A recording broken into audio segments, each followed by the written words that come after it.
You're about to watch another exciting episode of the Dungeon Run, but did you know that you can actually be part of the adventure? Tune in live on Wednesday nights at 6 p.m. Pacific time, and you can make your voice heard and help determine the fate of our adventurers. Hope to see you there. Yeah! Ron Ogden's here! I have returned! I'm with my family again. We're all together. Welcome. This is the second episode of our brand new campaign. And if you're a new arrival, welcome. We are glad to welcome you into the family. You can watch our first episode on YouTube. It's totally available. And we'll be soon be doing some cut downs too, so you can catch up quickly. So, but don't worry, you know one less episode than everybody else, so you'll be fine. You'll be fine. And we are here in studio with Two Kings Entertainment. Whoop, whoop. That's right. We're so excited to be working with Two Kings for this new season at this beautiful stage. Look at that fanciness. Logo. Da, da, da. Go to twokingsfilms.com for more information with them. They're awesome, and we're so excited to be working with them. There's also new exciting stuff that we're happy to announce this week. We are officially sponsored by Die Hard Dice. The amazing people at Die Hard Dice are purveyors of the best dice and accessories sold by the friendliest shopkeepers in the realm. I can testify to that.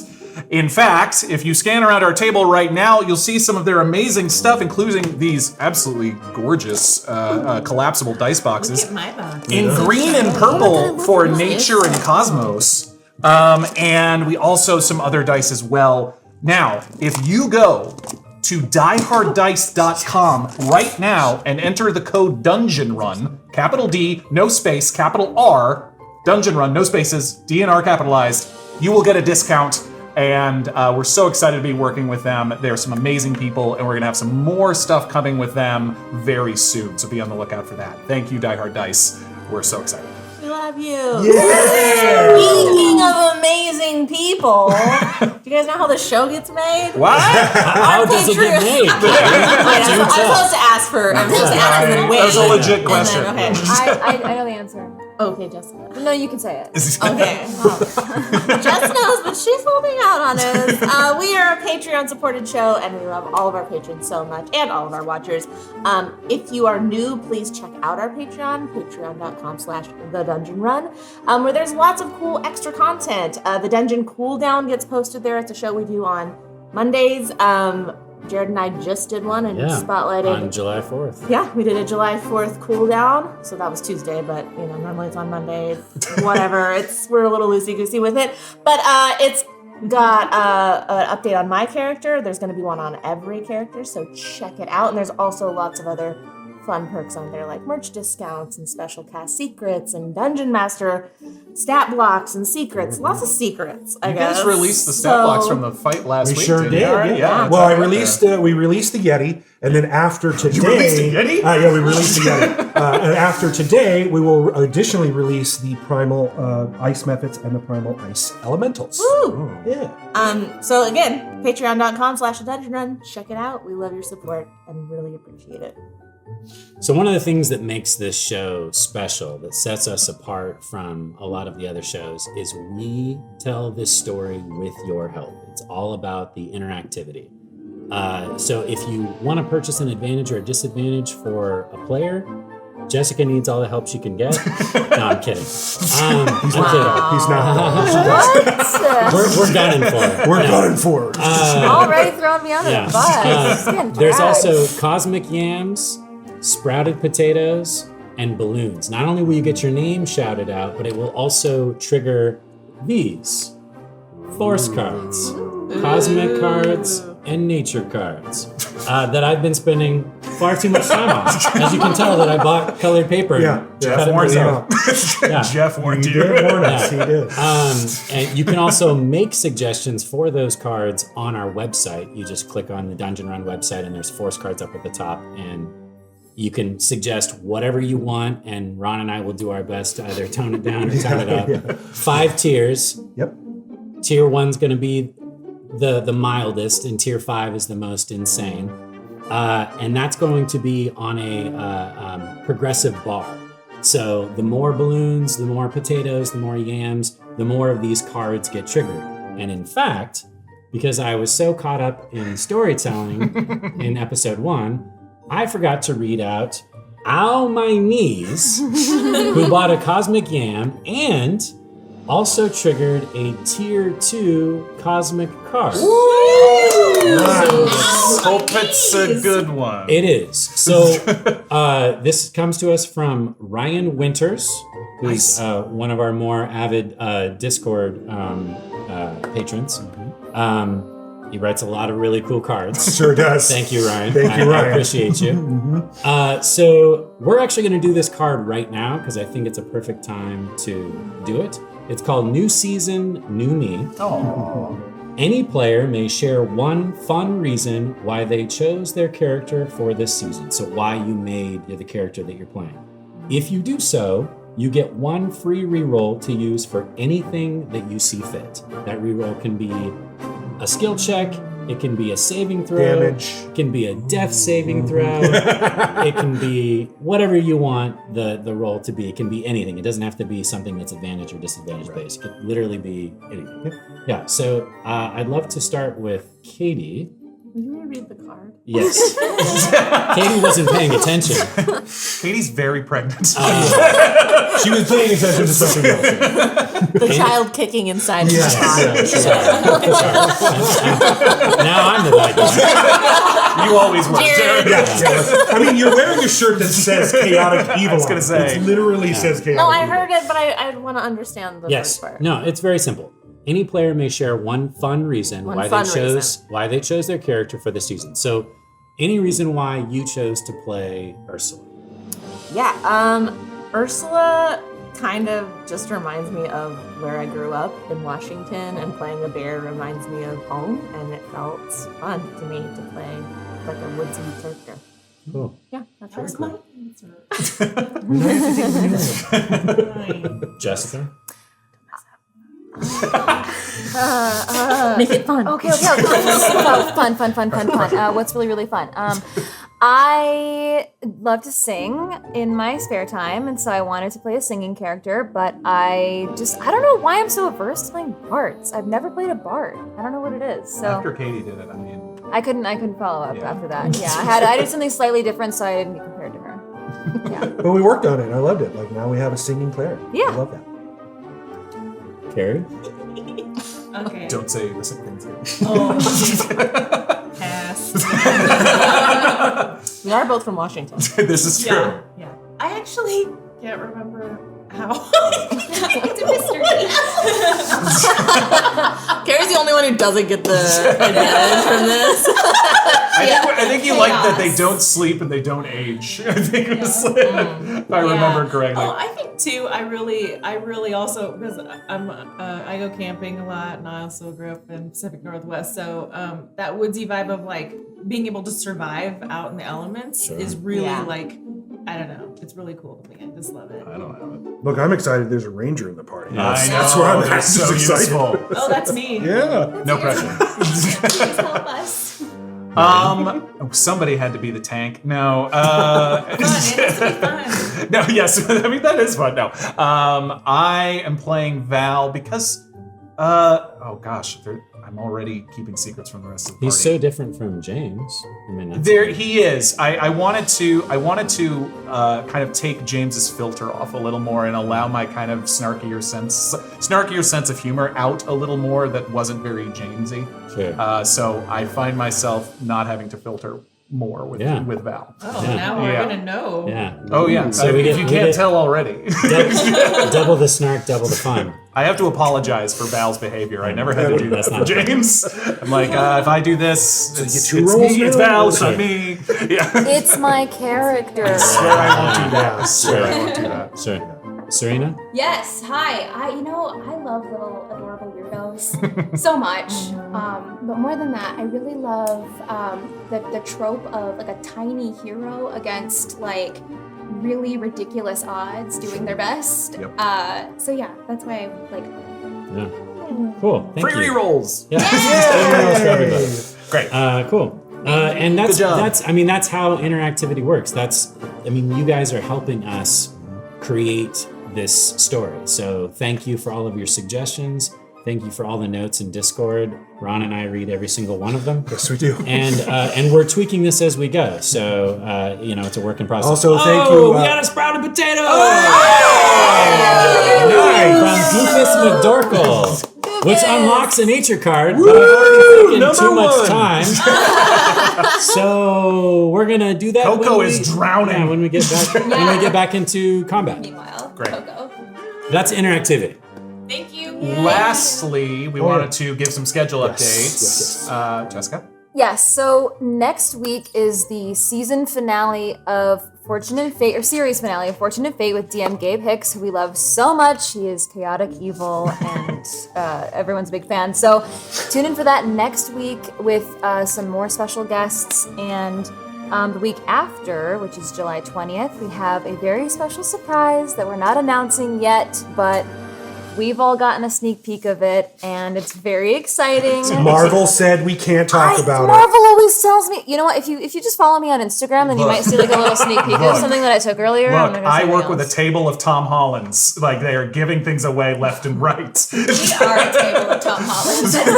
That includes the DM. I wish. I know. Includes the DMs. I know. I wish. Everyone thinks it, and then what? You already know. I'm the bad guy, I guess. I would be in love with myself if I were him. right. Anyway, Touche. we all busy fantasizing about that for a moment. But yeah, and then we're back for episode 3 on the 27th. But yeah, so we have a 2-week break from our in studios after tonight, but plenty of awesome stuff still happening in the meanwhile. Woo. That's it, I think. Yeah. All right. Let's play D&D. Let's start You the ready? show. Let's do it. John, if you could light that torch, please, good sir.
Let's get weird.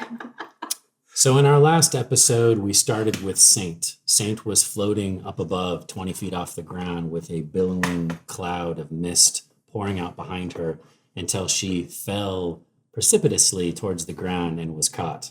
I love this. I love the theater happening here. Followed by Val, this silver shining bullet who's not going to be acting it out. Nope. No, that's exactly how I did. That's exactly how I found out. It's like, nope. Yeah, No. with a swirling purple vortex above him with yellow streaks of light streaking out in all directions before he fell on top of Saint. Next, there was fire that licked across the ceiling, melting more of the ice, causing the room to heat up very briefly as this little cute owl figure appears amongst the flames, half on fire themselves, as they fall down to the ground and Saint reaches out with her shield and catches him at the last minute. Next, there's a stream of muddy water that streams out across the ceiling along the walls, almost like veins. And the water is thick like chocolate milk as it peels away from KoKo, a wood elf ranger, who's floating there with her copper skin and her bright red hair as she falls down to the ground as well, crashing amongst the other characters / heroes. Lastly, bright disco ball of light, reflecting in all directions, refracting into rainbows, and so bright that it actually blinds everyone for a brief moment as Ursula, this Ursaka, which is a black bear race that Ron Albine Ursaka falls down to the ground, lands on top of all of the heroes, and that's how they meet inside of this room. They search the room only to find more props, wooden ball, bigger than this, but with hundreds of little ornate carvings on it of different animals that I believe Ursula has, as well as a 1 foot tall marble statue. Don't eat it? Okay. Don't eat it.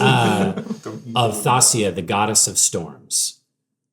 After a little bit of awkward interactions, they kind of found their feet, and they walked down the steps into a dark room, this ice cave, with a sleeping Yeti that they promptly fought and dispatched much quicker than Ron and I could have possibly predicted.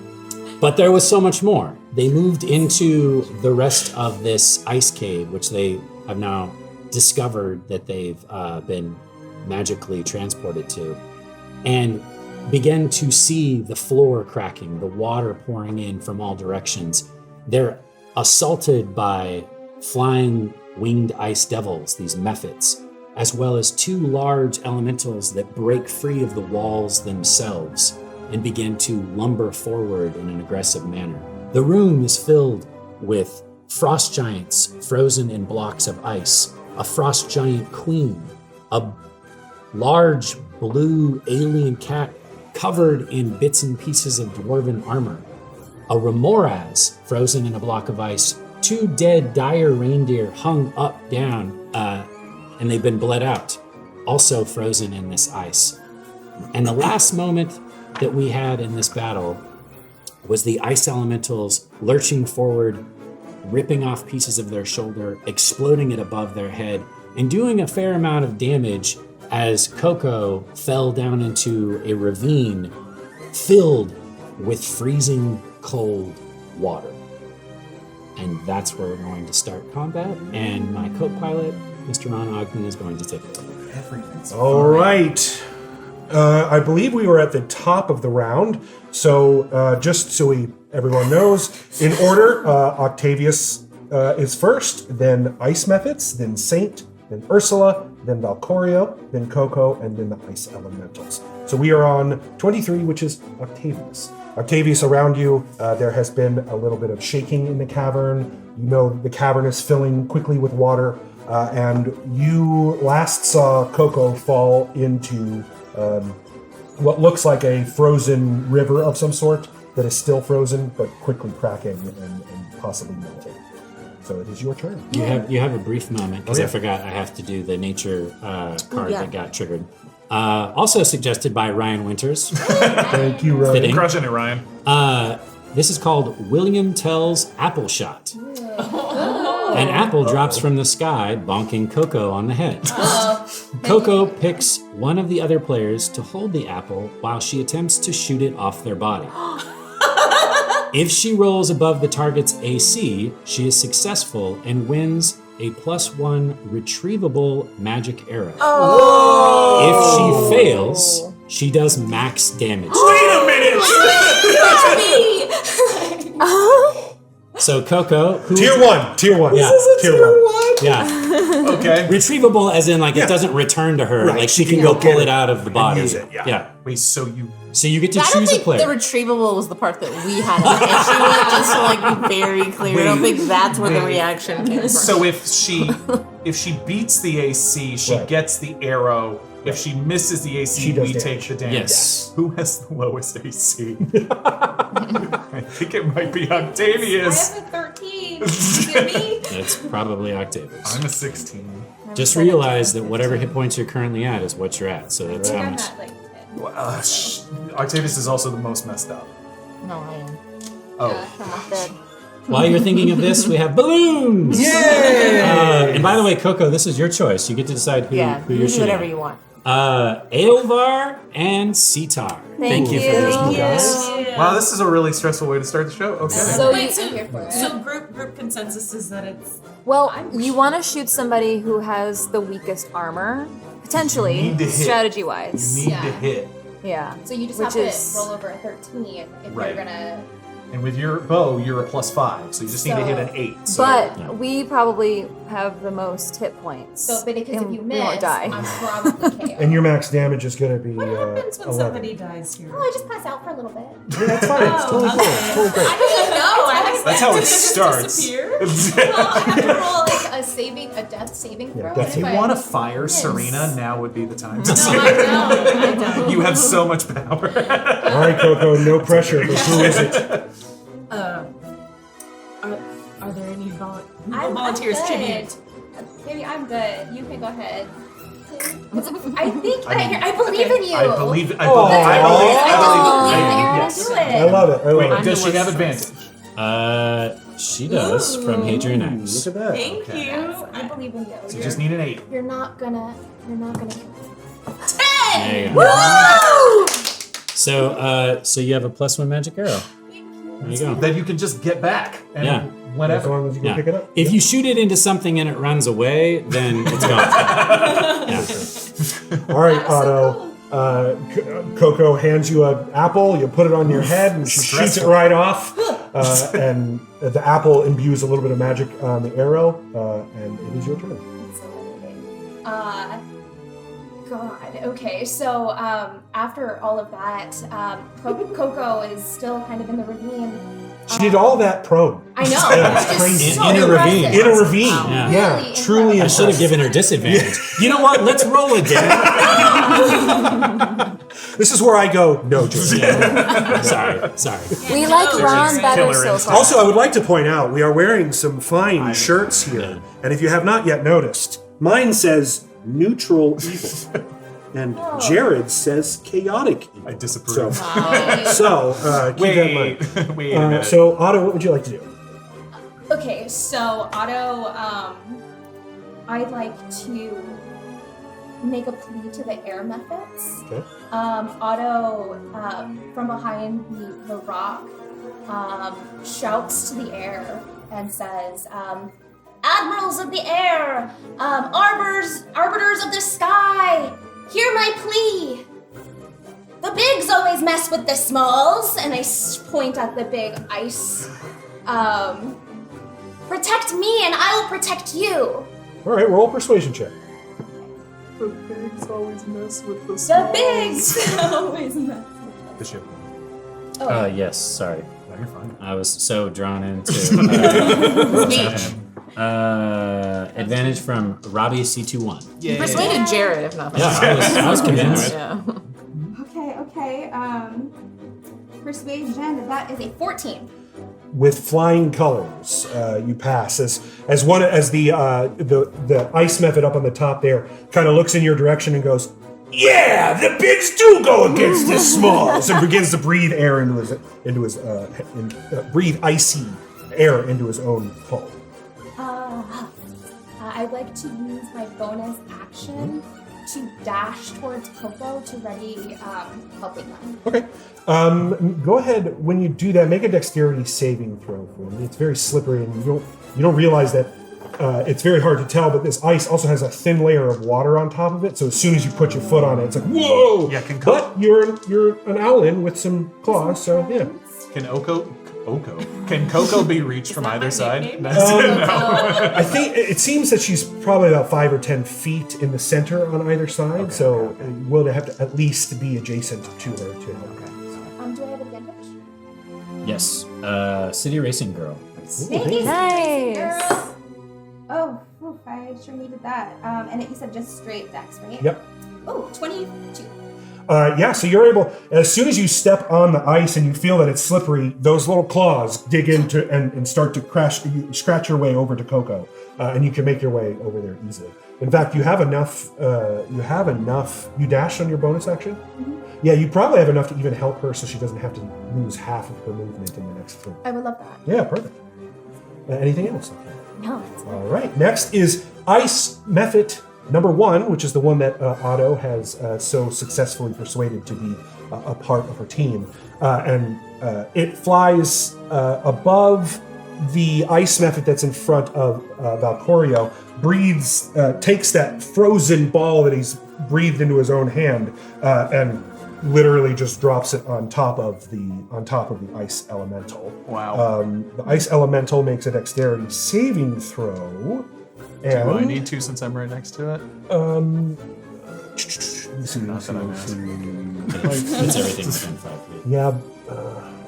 You know what? I'm going to let the dice decide. Sure. Because it's far enough that you might actually miss it. So evens, It's a big hits you, odds it doesn't.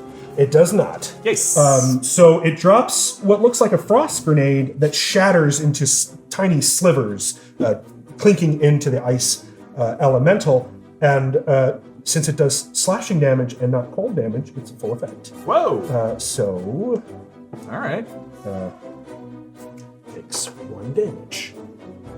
Well, get there fast. But that ice elemental slowly, as its body creaks and cracks as it looks upwards, and you can, with its oddly shaped face in this block of ice, seems to scowl a bit. The next is the other method that sees KoKo prone on the ground there and decides to take advantage. Oh, no. Flies over. Where is it?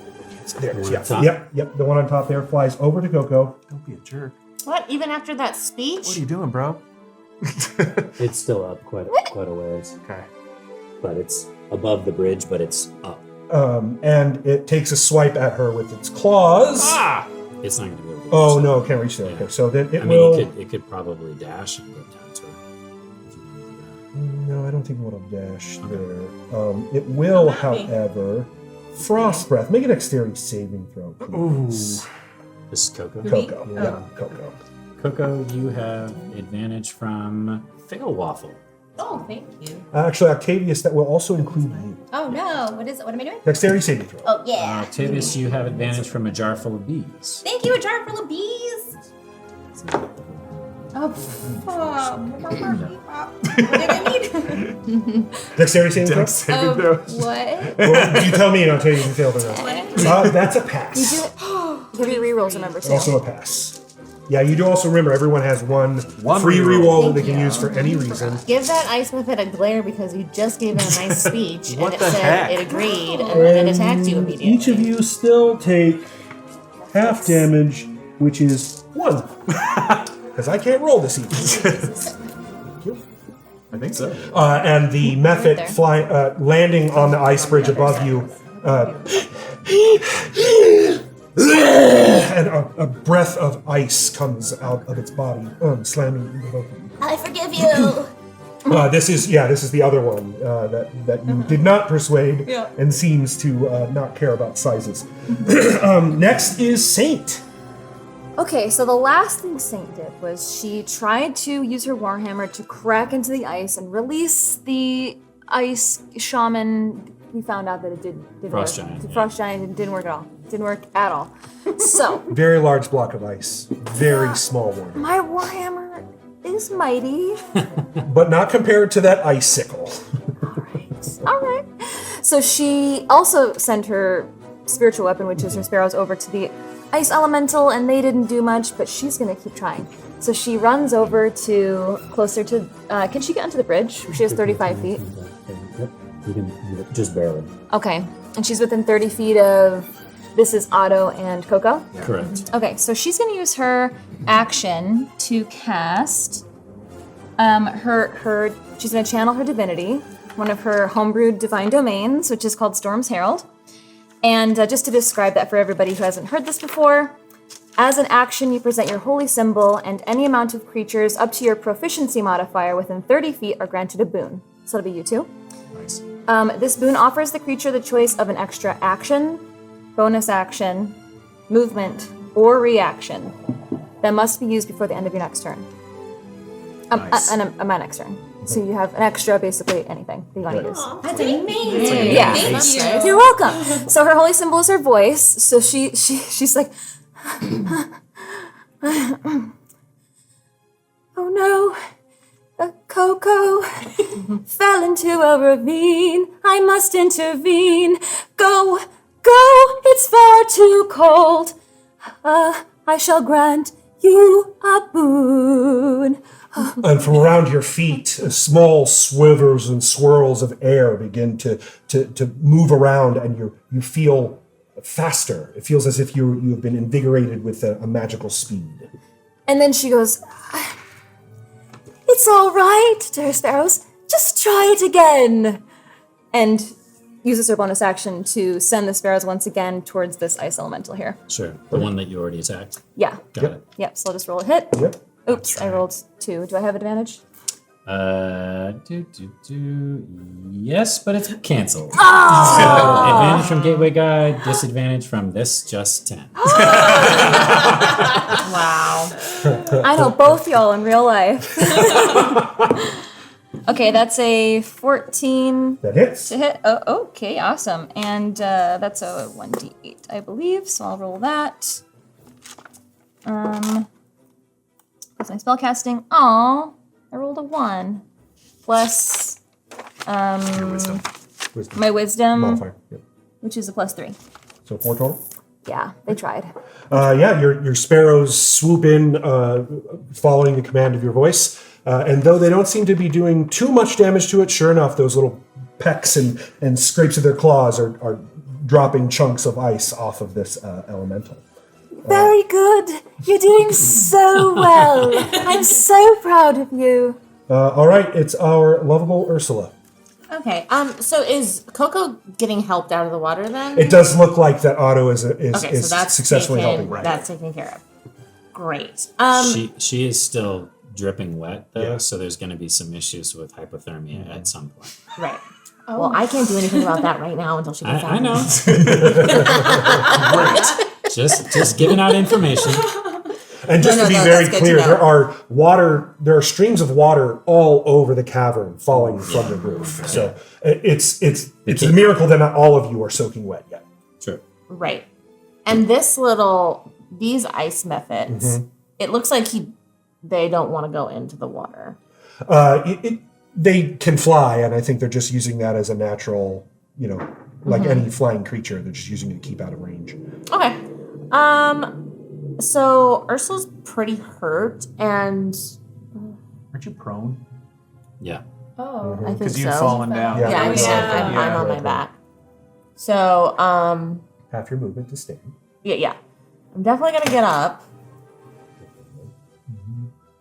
And then which dude did you attack? Did you attack? I the haven't big attacked guy? anybody. No, you haven't attacked anybody. No. I've intentionally kind of Which letting one's this blinded? play out. That one's blinded. The far one is blinded. Not Yeah. anymore. It used its action, remember, to To wipe wipe off. off. Blind. Yeah. To wipe up the Yeti. Did they get it out of its nose? That's not Does it know that I threw it? you don't know. Oh. It's not making direct eye contact. It's hard, yeah, it's hard to read. Okay. It's still blinking the poo out of its eyes. You're not very familiar with the anatomy of an ice elemental. I am going to cast Moonbeam, I think, on that Whoa. ice elemental. Okay. So it gets a save. Yes. What's Con. your name? Con? Moonbeam is like literally like Oh, a yeah. like a. So it's a silvery beam of pale light that shines down in a 5-foot radius. Do we have advantage over you? A 40-foot high cylinder centered on a Yes, point within we range, have which is advantage that. from shiny Dippoo. Thank you, Shiny Bipu. It engulfs it in ghostly flame. Well, I rolled a nat 1 and also a 14. Yeah, well, 14, so it's a con 3. So the beam is still there, it just didn't Yeah. do any damage. Does it take? I half? think it's half damage. Oh, Right? okay. Half damage. Yeah. Yep. So go ahead and roll your damage. Val literally does like a slow turn to this bear who's done nothing like magical up to this point.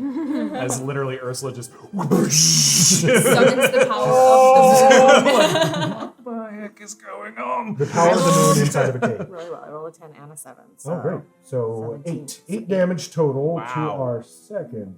And then player. with my movement, is there any way for me to hide in those ice? Actually, okay. As a bonus action, can I wild shape? Yeah, absolutely. Bonus action, wild shape I don't think you're that kind of. Yeah, you have to be a circle. You have to be a circle of the moon, and since you are not circle of the moon. Well, it is a bonus action. Does it say bonus action? It's to do my starry form. Absolutely. I just want to make sure. Oh, starry form. Yes, yes. Sorry, I thought you meant like. I wild can shape. also wild shape as a bonus action, I believe really? too. Great. But maybe not. But starry form is for sure a wild bonus action. Great. So I'm gonna turn Ursula being very hurt and a little scared is gonna kind of not. Maybe she doesn't even know she's doing it, but like kind of like a turtle retracts into its shell. She becomes like this form of like a bunch of stars. Which form did you take? Just now? Archer. Archer. So the joints in her arms and body, places where bones connect, begin to glow slightly and get brighter and brighter and brighter until she very quite literally looks like a walking constellation of a bear holding a bow. This is the best day. And this in Ursula's mind, this is her like fading into the shadows. So I don't know if she can like kind of like fade away or something like that. Fade away. You just turned into a constellation. I know, but like Stars. she wants to basically slip between the crevices of that. As you're shooting her light out of starry your form. Yeah, she does radiate light. She definitely does radiate light. And how far? 10 feet? 10 feet. 10 feet. Yeah. Dim, yeah? 10 feet dim? Or is it bright? I think it's bright. Okay, great. So all of a sudden, I'll double check. This is the first time. Because you are right behind me, so this all happened within she 6 opens up a seconds. moonbeam and then starts to glow. Well, the moonbeam also makes light, and I Yeah. will say this, and I said this earlier, the light reflects off of the icing, so a little bit of light goes around. And in fact, as the moonbeam is there and she's glowing, you can even see a little bit clearer, especially this large ice giant with the staff in front of the cat. And it becomes a little bit more clear that this individual, their eyes are open and it seems that they are frozen solid, but possibly alive. The large female ice giant. Yeah, it's 10 feet of bright light and 10 feet of Oh, great. So 10 feet bright and then 10 feet off of that. Cool. hopefully it's blinding. I mean, it was dark and not anymore, so it's definitely not good for them. Methods are not so great with light, but I still don't much. Does that end your turn? It ends my turn. All right, Valcorio, it is your turn, and then KoKo, you are after. Are you all right? You can see me. Does that happen a lot? Sometimes it happens when I get nervous or scared or hurt. Okay. I'm all of them right now. Okay. All right. Well, okay. This big old ice elemental that's right next to me, I haven't attacked it. The mephits, so do I get the sense that if I try to run by it, it'll take a swing? It seems to be staring straight at the ice method. Great. Okay. Good. Which is above it. Okay, great. Then Val is going to gingerly, make his way around the back of the elemental. Okay. Go ahead and move your Yeah, mouse. you can Cool. move your mouse. All right. So, try not to spill everything in front of me. All right. We haven't had one yet this season. Let's see. 3, 4, 5, 6. Yeah, it seems not to pay any attention to you at all. That's what I want to do. KoKo's okay. Where you going? I'm trying. Kind of in a ravine. No, okay. This is what, yes, I'm gonna be curling around here. So, KoKo's in the process of being helped Yes. by Otto, Correct. but not fully out of the It's woods not her yet. turn yet. It's not her turn. How high up is this mephit that's over the bridge? Looks to be landed on the bridge itself. Oh, it did. Yeah. Okay, great. Then this. Yeah, its ice breath is not that big, so Okay, it had to cool. be pretty close. So yeah, he is basically going to inch his way around this elemental. All right, and come over to the side of this ravine to make sure that KoKo and Octavius are okay, and look up at this mephit and go, "Hey!" and chuck a dagger at it. Make a perception check for me. Sure. As you pass by this ice elemental so closely. Advantage, disadvantage. For Val, advantage by Xenomorph Bob. Thank you, Xenomorph Bob. There's one here, and then there's one on the bridge. 14. So as you're passing by that ice elemental, there's sort of a hum coming from it, almost like crystal humming. A very, very faint one, and if you weren't so close, you would not have even heard it. Okay, I mean, I'm not familiar with ice elementals at all, so I barely register that as anything more odd than what's already happening. Right. But I do throw my dagger at the method. Great. Do I have any advantages? Yes, Divine Matt. Thanks, Divine Matt. Yeah, that's a 16. Absolutely hits. All right, cool.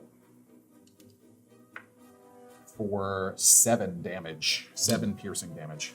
Sure enough, you throw that dagger and it sticks in one of its wings near the base, and it begins to kind of move a little slower as it's flapping. It begins to start flapping its wings. Get out of here! Go on now, get! Leave us alone! Anything else, Valcorio? That's my movement. No, that's it. Okay. And KoKo, it is now your turn. Normally when you're prone, you need half your movement to stand, but because Otto used her turn to assist you, you can stand with 5 feet, just 5 feet of movement. And you got your extra anything you want. Yes. True. Okay, so I have a question. Yeah. Before, in episode 1, we were talking about how there was like a crack. Crack in the ice. But like a crack under the water. Right, like if you think about it like a thin, this clearly was some sort of river that has frozen solid, and so the cracks that you see, and when you step on it, is kind of like, oh, this ice seems to be melting or weaker. Okay, so I have a question. Sure. What does it sound like? Does it sound like it's? No, it sounds like ice cracking, like normal. No, like the water going. Because there's the water going down into the crack. Well, the water from the ceiling is definitely falling down and the then water going in into the the river is still frozen solid. It's not yet. Oh, moving. I'm sorry. I thought What she's talking about is the water that's melting from the walls was pouring into the ravine. That's what that is. So she's asking, what about the water that's in the ravine? I thought you had said that there was a crack also in there. There is a crack down in the ravine, and some of that water is pouring down to a level yet below. Yeah, that that's what ravine I'm even curious about. further, What yeah. does this sound like? Is it? There's so much going on around you. Okay, I think it would be pretty hard for you to listen to where. the Unless you water took is. your turn to do that. Yeah. Which you have an extra action you could. I will also say this. You are the only person that has been drenched in water inside of a deep freezer situation. You feel the warmth of your body leaving. Okay. You're starting to shake. Your fingers are starting to get numb. You can feel. Your survival knowledge makes it very Yeah. clear that this is dangerous for you. Yeah. Okay. I guess there was part of me that wondered if there was like something melting the ice down there, like it would be warmer Sure. than where we are. Sure. Like, do I want to go there? You could certainly try. I will say this: the water that's melting, that's going down into the ravine, that water is ice cold. Ice cold. Okay. Yeah. Okay. Okay. So I'm gonna stand up, or I am up because Surena helped me, right? Yep, so it uses 5 feet of your movement. Okay. So does that mean that I'm out of the water? Or I'm still No, standing you're in still the standing water? on the water, and you need to move out of it, which would be difficult terrain, and you may slip, which will make you acrobatics on dexterity check if you move. Okay. Well, I'd like to move. Yeah, okay. So where would you like to go? You could come across to me, or you could go to Octavius. Yeah, I could push you. Yeah, you can get up on either side. Which side? Yeah, over by Valcorio. Yeah. Okay. So. So make an acrobatics check as you walk across the ice because it is wet and also ice, so very, very slippery. Oh, yeah, easy flying colors. 20. Perfect. So you're able to, your ranger intuition kicks in and you realize, okay, I got to slide slowly here. And surprisingly, it is a ravine, but it's not that tall, so you're easily able to climb out of it. Okay. You still have what looks like you've used 15 feet of your movement. And what else would you like to do? You are now out of it, but still covered and soaked in water. I just am not sure where we're going. I mean, That is the exit. There. and Octavius had told us the exit was that direction previously. And you can clearly see it now with the moonbeam and That's right. It everything is else now going Cool. on. lit up like Okay. a Christmas tree. There's actually wind blowing in from outside, So it and would be you. colder. Right? Yeah, it is, and you can see snow getting kind of blown around, but you also see light outside. So Okay. it's daytime. Okay. Thank you so much. Otto! You have to get over here! Otto, can you fly? Can you fly over here? No, what? You can't fly. I didn't know that. Well, I could just jump. I'll just jump. They're an owl. I need your warm pack. Oh. Well, on your turn, you can try it. I guess I should have gone to your side of the thing. Okay, I'm coming to you soon. Okay. It'll be okay. Let's see. I I don't know what to do. Okay, so just out of curiosity, the two elementals. Yeah. Not one bothering one us is yet. cracked, but they're like blinded by Ursula. They seem to be completely distracted with the ice methods. It's very clear that these two things are now fighting each other. Okay. The only one that's fighting each attacked us. other? The only one that's attacked us is that method that's Right. on top of the bridge. Okay. Who seems to be very much enjoying that he has you at his advantage. Okay. Jerk. I would like to do an ensnaring strike if I could. Against which? Against the method. The one on the bridge? Yeah. Perfect. Okay, make an attack roll. Ensnaring strike. Oh, it's a strength saving throw, I think. But she has to hit with it first. But Yeah, she's got to hit with her Yeah, attack. so make your attack and then roll. they get a save. Does she have advantage or disadvantage? Yes, KoKo, you have advantage from fail off. Oh, thank So you can roll again. Nice. Roll again. yeah. That's fine. Yeah. 30-20. That definitely hits the ice method. Okay. So roll damage, which is a D8. Strength save for the Strength save? for the, and we're at disadvantage because I cannot allow it. It is Fair enough. 10. 10 piercing on, 10 piercing? on the arrow. As you release the arrow, it lines wrap around it and closing it, but also the arrow pierces its skull and its eyes cross, and it just sort of falls into the. KoKo's first kill! That's a new book coming to our kids this summer. KoKo's first kill. KoKo's first kill. Well done, KoKo. Well It's done. for the whole family. Also, I rolled a 2 and a 3, and I rolled it. Nice. So well done. Okay. So it was for me. Is too. that it for my turn? No. You used your movement. You You can run a have an little if action, you but want. you have a bonus action. And you have the boom And you have from an her extra as action. well. Oh yeah, and you have an extra you can action, attack bonus again. action. You can attack again or keep running. We can keep, yeah. Who's left to attack? Well, there's those 3 are other big ones ways. over there. Oh, that other method. Well, the big boys. The big boys are also But aren't mean. they distracted? They're right not now? attacking us No. yet. For now. I guess you could just roll. That one is not. That one, the far one is technically. Yeah, I mean it's Oh, busy with some sparrows currently. Okay, Right. Yes. I'd like to. Can I like?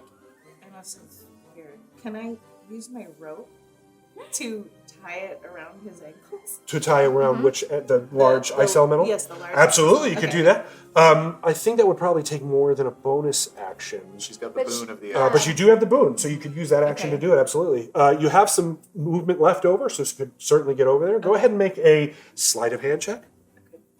Yeah, or you could do like improvised weaponry because it's essentially like a lasso. That's true. Either one's fine. Let's do sleight of hand, because I think that's good. I think they're the same. Oh! 20. So,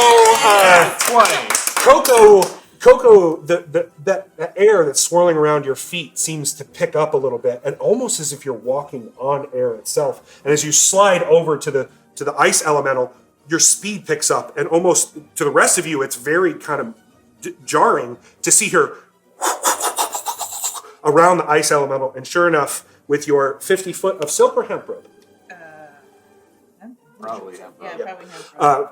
wrap around its feet, and it seems to not understand what's going on, and certainly have it completely ensnared without even striking it. So well done.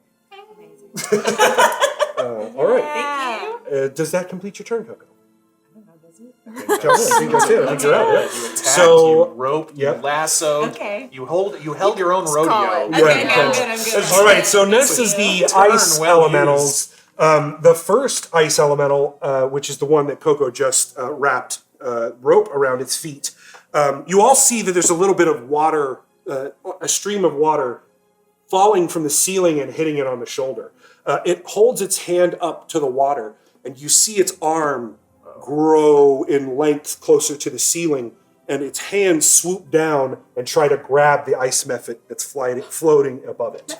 Disadvantage, advantage. You are a straight roll. Great. Big's always Straight going against roll. the smalls. Big's against the smalls. Yeah, he seems to be doing this very slowly because the water, it took a little bit for the ice to grow, and the ice method just sort of dodges out of the way and goes, but as it does so, the ice elemental also, not being very graceful, trips over the rope and falls face first onto the ice below. And KoKo, you can feel a little bit of a shake when that happens. There's clearly a lot of mass built into the ice elemental. The other ice elemental, not really sure what's going on with sparrows all around it, seems to be trying to attack these sparrows and pulls a piece of off itself and holds it high and smashes it, and a spray of ice goes in all directions. No one within range, and your spirit. It doesn't know that, but your spirit weapon doesn't take damage. The moonbeam is still there. Yes, and the moonbeam is still there. Which damage on its turn in moonbeam? I believe so. I believe it starts its turn there. Let me Yeah. double check. The moonbeam is on the one that's covered in Yes. sparrows? On the one that's standing, yeah. Do they sell a Yeah, it starts at moonbeam turns. mini that we could get? They have like little. I do have miniatures that can represent spell effects for sure. It's either enters it on its turn or starts. It started its Yeah, turn yeah. there. So, what's the damage? Does it make a save, or does it just take the damage? I think it says con save again. Con save again? Yeah. Yeah, 23, excuse me. Can I give you my rerolls? I don't think that's on the card. I don't think it's on the card. Forced But nice try, reroll. nice try. Didn't roll as well this time. 9 points. 9? It takes 4 points. Okay. Bad, Four not bad. damage. Still not bad. All right, and that. Is it going to move out of the Yeah, I think it's very clear that that's what's hurting it, so it moves out of the range of the moonbeam, closer towards the method, but still paying attention to the sparrows. Does that it are think my attacking. light is another moonbeam and it's going to hurt it? I mean, it doesn't seem to be paying attention to your light at all. It really does seem to be focusing hard on this method right now, Okay. flying in the sky, and it's distracted by the sparrows. The sparrows seem to really be messing up with it. Octavius, it is your turn. Okay. Oh boy. And seeing KoKo on the other side, I reel back and I charge at the ravine and I tuck my legs in and try to spin across. Oh yeah! Take an acrobatics check. Oh, Advantage is boy. good? Not advantage from that gamer share. Yay! Okay. That is a 13. Yeah, I think that's pretty good, especially with your claws, and you Yes. roll yourself right across that I ravine. grab. Yeah. I try to Unfortunately, doing catch that does soak you in water, so you are also now starting to feel the extreme cold effects from that water. But you are across it. Thank you. You only got the bonus action. I don't have the bonus action. You both right? did. You both We do. both do? Yeah. It's action, bonus action, movement, or reaction up to you. Cool. And you have to use it now or you'll lose it. I'll lose it, yeah. Freezing, drenched, holding, sir. Big Dragon Man. I don't know your name yet. Right. I realized I did not tell anyone my name last week. No way. Nope, didn't happen. Dragon Man. Yes, Dragon Man, thank you. And feeling this this fear again, like coming from the pit of their stomach, and they feel like this almost burning feeling kind of coming from their chest, and all of a sudden they cast Firebolt on the ice or the ice guy dude. Which one? Standing or the one falling down? Standing. Standing? Yes. All right. It's just getting hit from all sides It now. It really is. Let's do it. So I literally catch Otto, put them down. Is Otto not cold because you have I have the the freezing heat pack? Yeah. Otto, you have advantage from Cetar. Thank you, Zeta. And the heat pack will act like winter clothing, which is great. But if you're soaked, the heat pack is only going to go so far if Right. you're soaked. Right. It would be just like if you had wet furs on. Right, So yeah. you need to be dry, and then the heat pack will help a Help lot. you, but Yeah. it's sort of. That being warm and wet is better than me. That's true. Pacific Very Northwest, you know.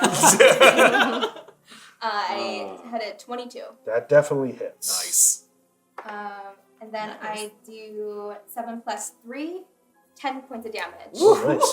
Yeah, so- Well, it is yeah, fire, and it is vulnerable to fire, so that actually upgrades to 20 damage.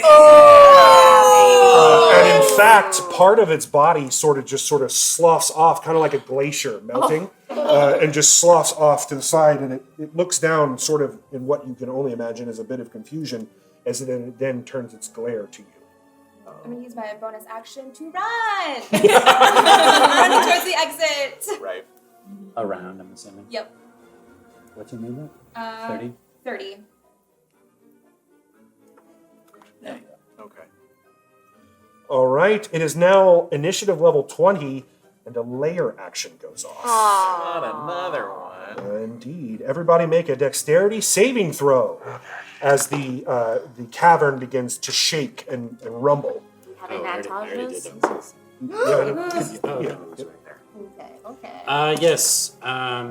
Coco, you have advantage from Fail Waffle. Thank Saint, you you again. have advantage from USN Ret.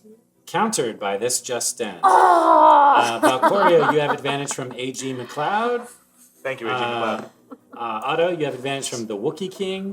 And Ursula, you have advantage from Labrador. Got a nat 20. Nice! 16. Dex saving throw. Save, Yes. that saves. 23. Save. I got a dirty 20. Nice. Save. Come on, Sane. Come on. Can I find out whether or not it hurts before I use my extra roll? No. No. Oh no, See how like he gets to be bad cop? Like, I'm bad cop, he's worse cop? Like that's Want to use it? You want to use Do it? you want to use it? I got an 11. Do you want to use it? Yes, I do want to use Okay, it. so re-roll. Go ahead and re-roll. No. Oh no. I put everything in wisdom and constitution. Yeah. Dexterity saves are the bane of a Clumsy cleric. cleric. That's All right. That's a 2. Unfortunately, our saint, as she's trying to get on this bridge, falls prone on the ground. And all of you hear 4 large cracks coming from the ceiling. Val, the ice elementals, and someone over here, which is no one's there, so it's fine. 4 large ice stalactites crack and crumble and fall off the ceiling, falling to the ground. Make a dexterity saving throw, Val. Val, you are at a straight roll. Got it. Great. 10. That is a fail, unfortunately. Okay. Take 12 points of bludgeoning damage. Ouch. And one of the stalactites in the one that you partially melted lands square on the center of its head, splitting it in two. And where stalactite started and where ice elemental ends is impossible to tell. This is as the they prone all one? crumble to the ground. Yeah, the one standing is now completely destroyed. Whoa! Yes. Okay. It's good. There still seems to be some rumbling going on, but it's not enough for you to have to fall, but it is an ongoing kind of rumble now. All right, next is the last remaining ice method, which is going to take advantage of this ice elemental being on the ground, and it swoops in and drops down onto its back and just starts crawling, pulling off chunks of ice from its back. Yes, rise up! Revolution! And for 2 damage. Yes! Doing work. Doing work, Method. Doing the good work. It's doing stage combat. No, you move. All right. The other ice method is dead. Whoa. Yes. No. That one is. Yes. Sainton is yours. Both of those are still standing. Method was not Well, nice. one's prone, and the other one's is now on its back. But yes, they are still alive. Yeah. All right, so Saint's movement is 35 feet. What would half get me when she stands? She's gonna stand up for sure. So half of 35 is 15. Like halfway across the bridge. Yeah, because I want to try to get as close to Ursula as possible. Well, you can dash and get all the way across if you want. No, I don't use. Okay, I'm like, Your that's action.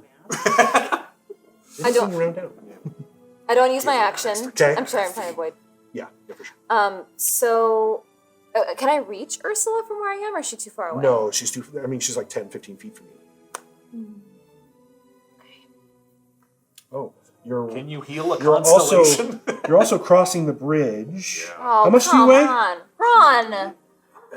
You walked across the bridge. I don't.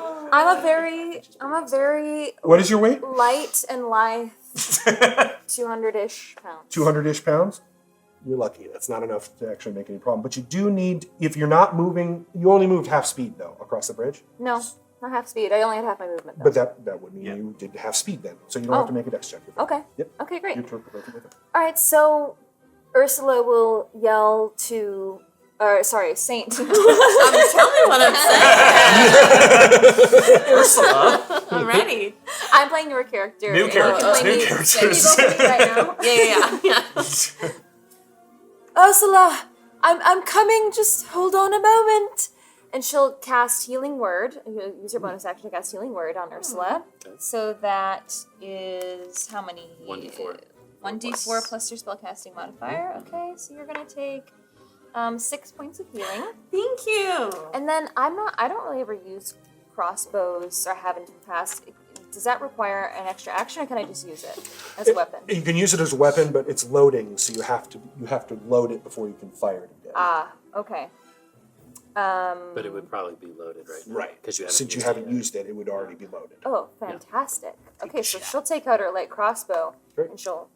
What is light crossbow? It's like here, right? It's like Yeah. Act like you don't know. You got to put it down. Usually, you've got to put it down, use your foot, and She's a pull big it up, and then outdoorsy. fire. That's the loading. Hers is a slingshot. She just pulls it like that. No, I'm kidding. it's just it's a tiny little light crossbow from the elves, and she just goes. Oh, it's a light crossbow. Yes. And she'll shoot that at the downed method in front of Ursula. Okay. So that's disadvantage because it's prone. Well, the method is not prone. The method's on the back said- of the elemental. She said She elemental. said method. She said Oh, the downed method. method. Oh, my bad. Yeah. My bad. Do I have advantage? You have advantage from Lesbian Wolf. Yay! Okay, cool. That's a 18 to hit. That definitely hits. Yay! Get it. And then I'll do some 1d8 piercing, which is a 7. 7 damage. Yes. Great. Well done. Yeah, you shoot that crossbow bolt, and just like the other one, ping it right in one of its wings, and its wing begins to slow a little. As it turns, it goes, that was just for you. Great. All right. Does that way, end your I'm turn? in it. Saint?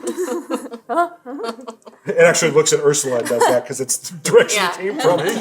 Ursula, get behind me. I can protect you. Ursula's like a bunch of stars. Ursula! Ursula! Get behind.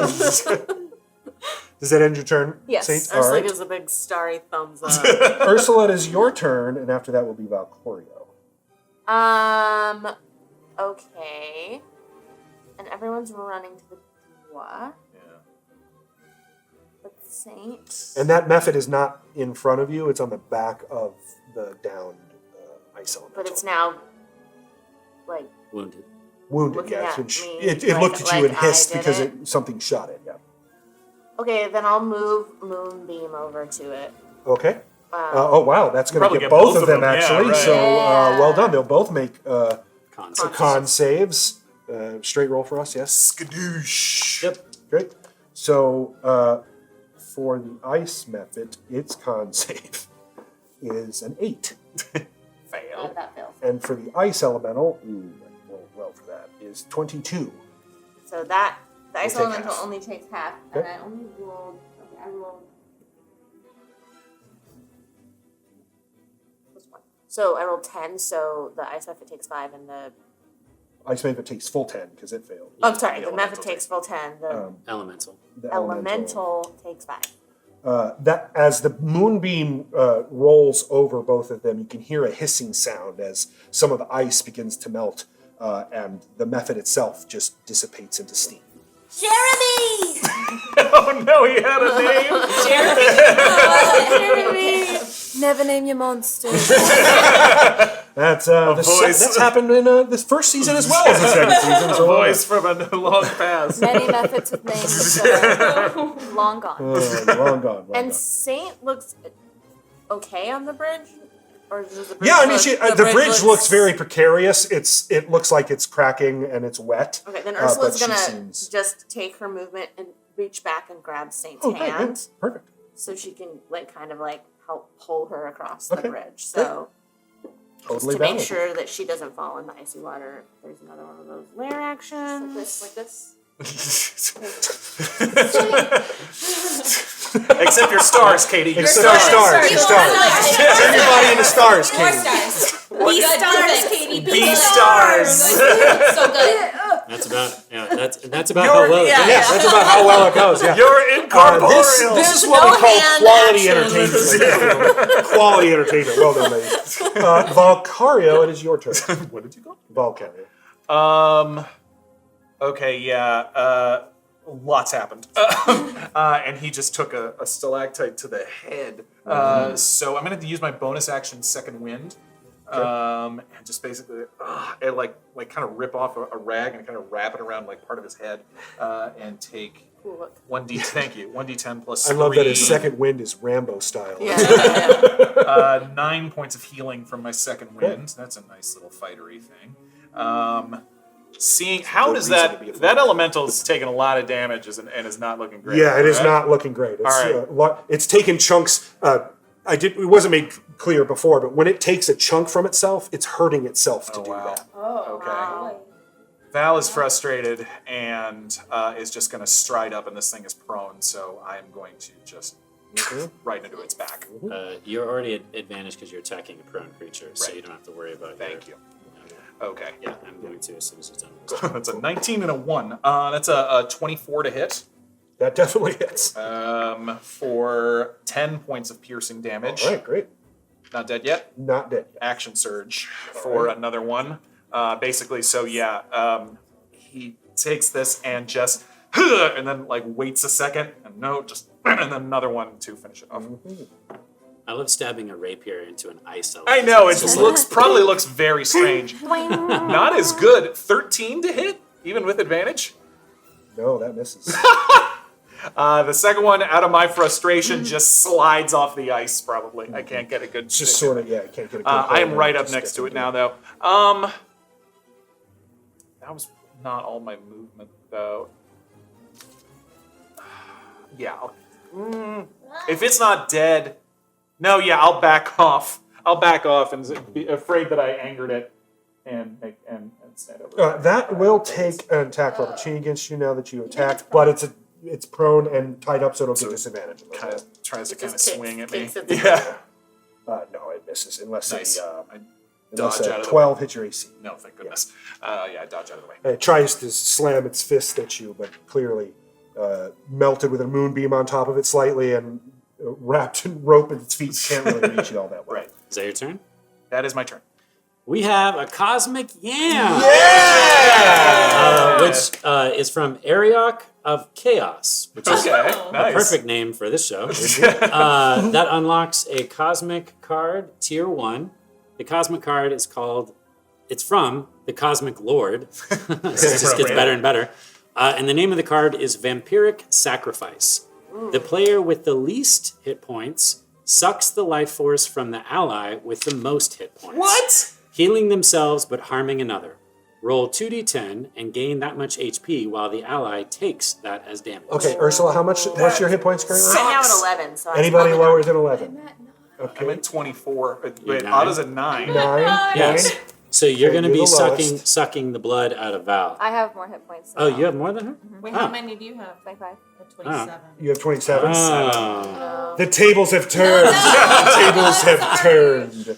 So little vampire fangs poke out of Otto's beak, Feels right. and you literally suck 2d10 points of blood. From across the room, literal droplets of blood begin to pull from Oh, yeah, From- that is yours. Actually. from KoKo, flying across towards. 10?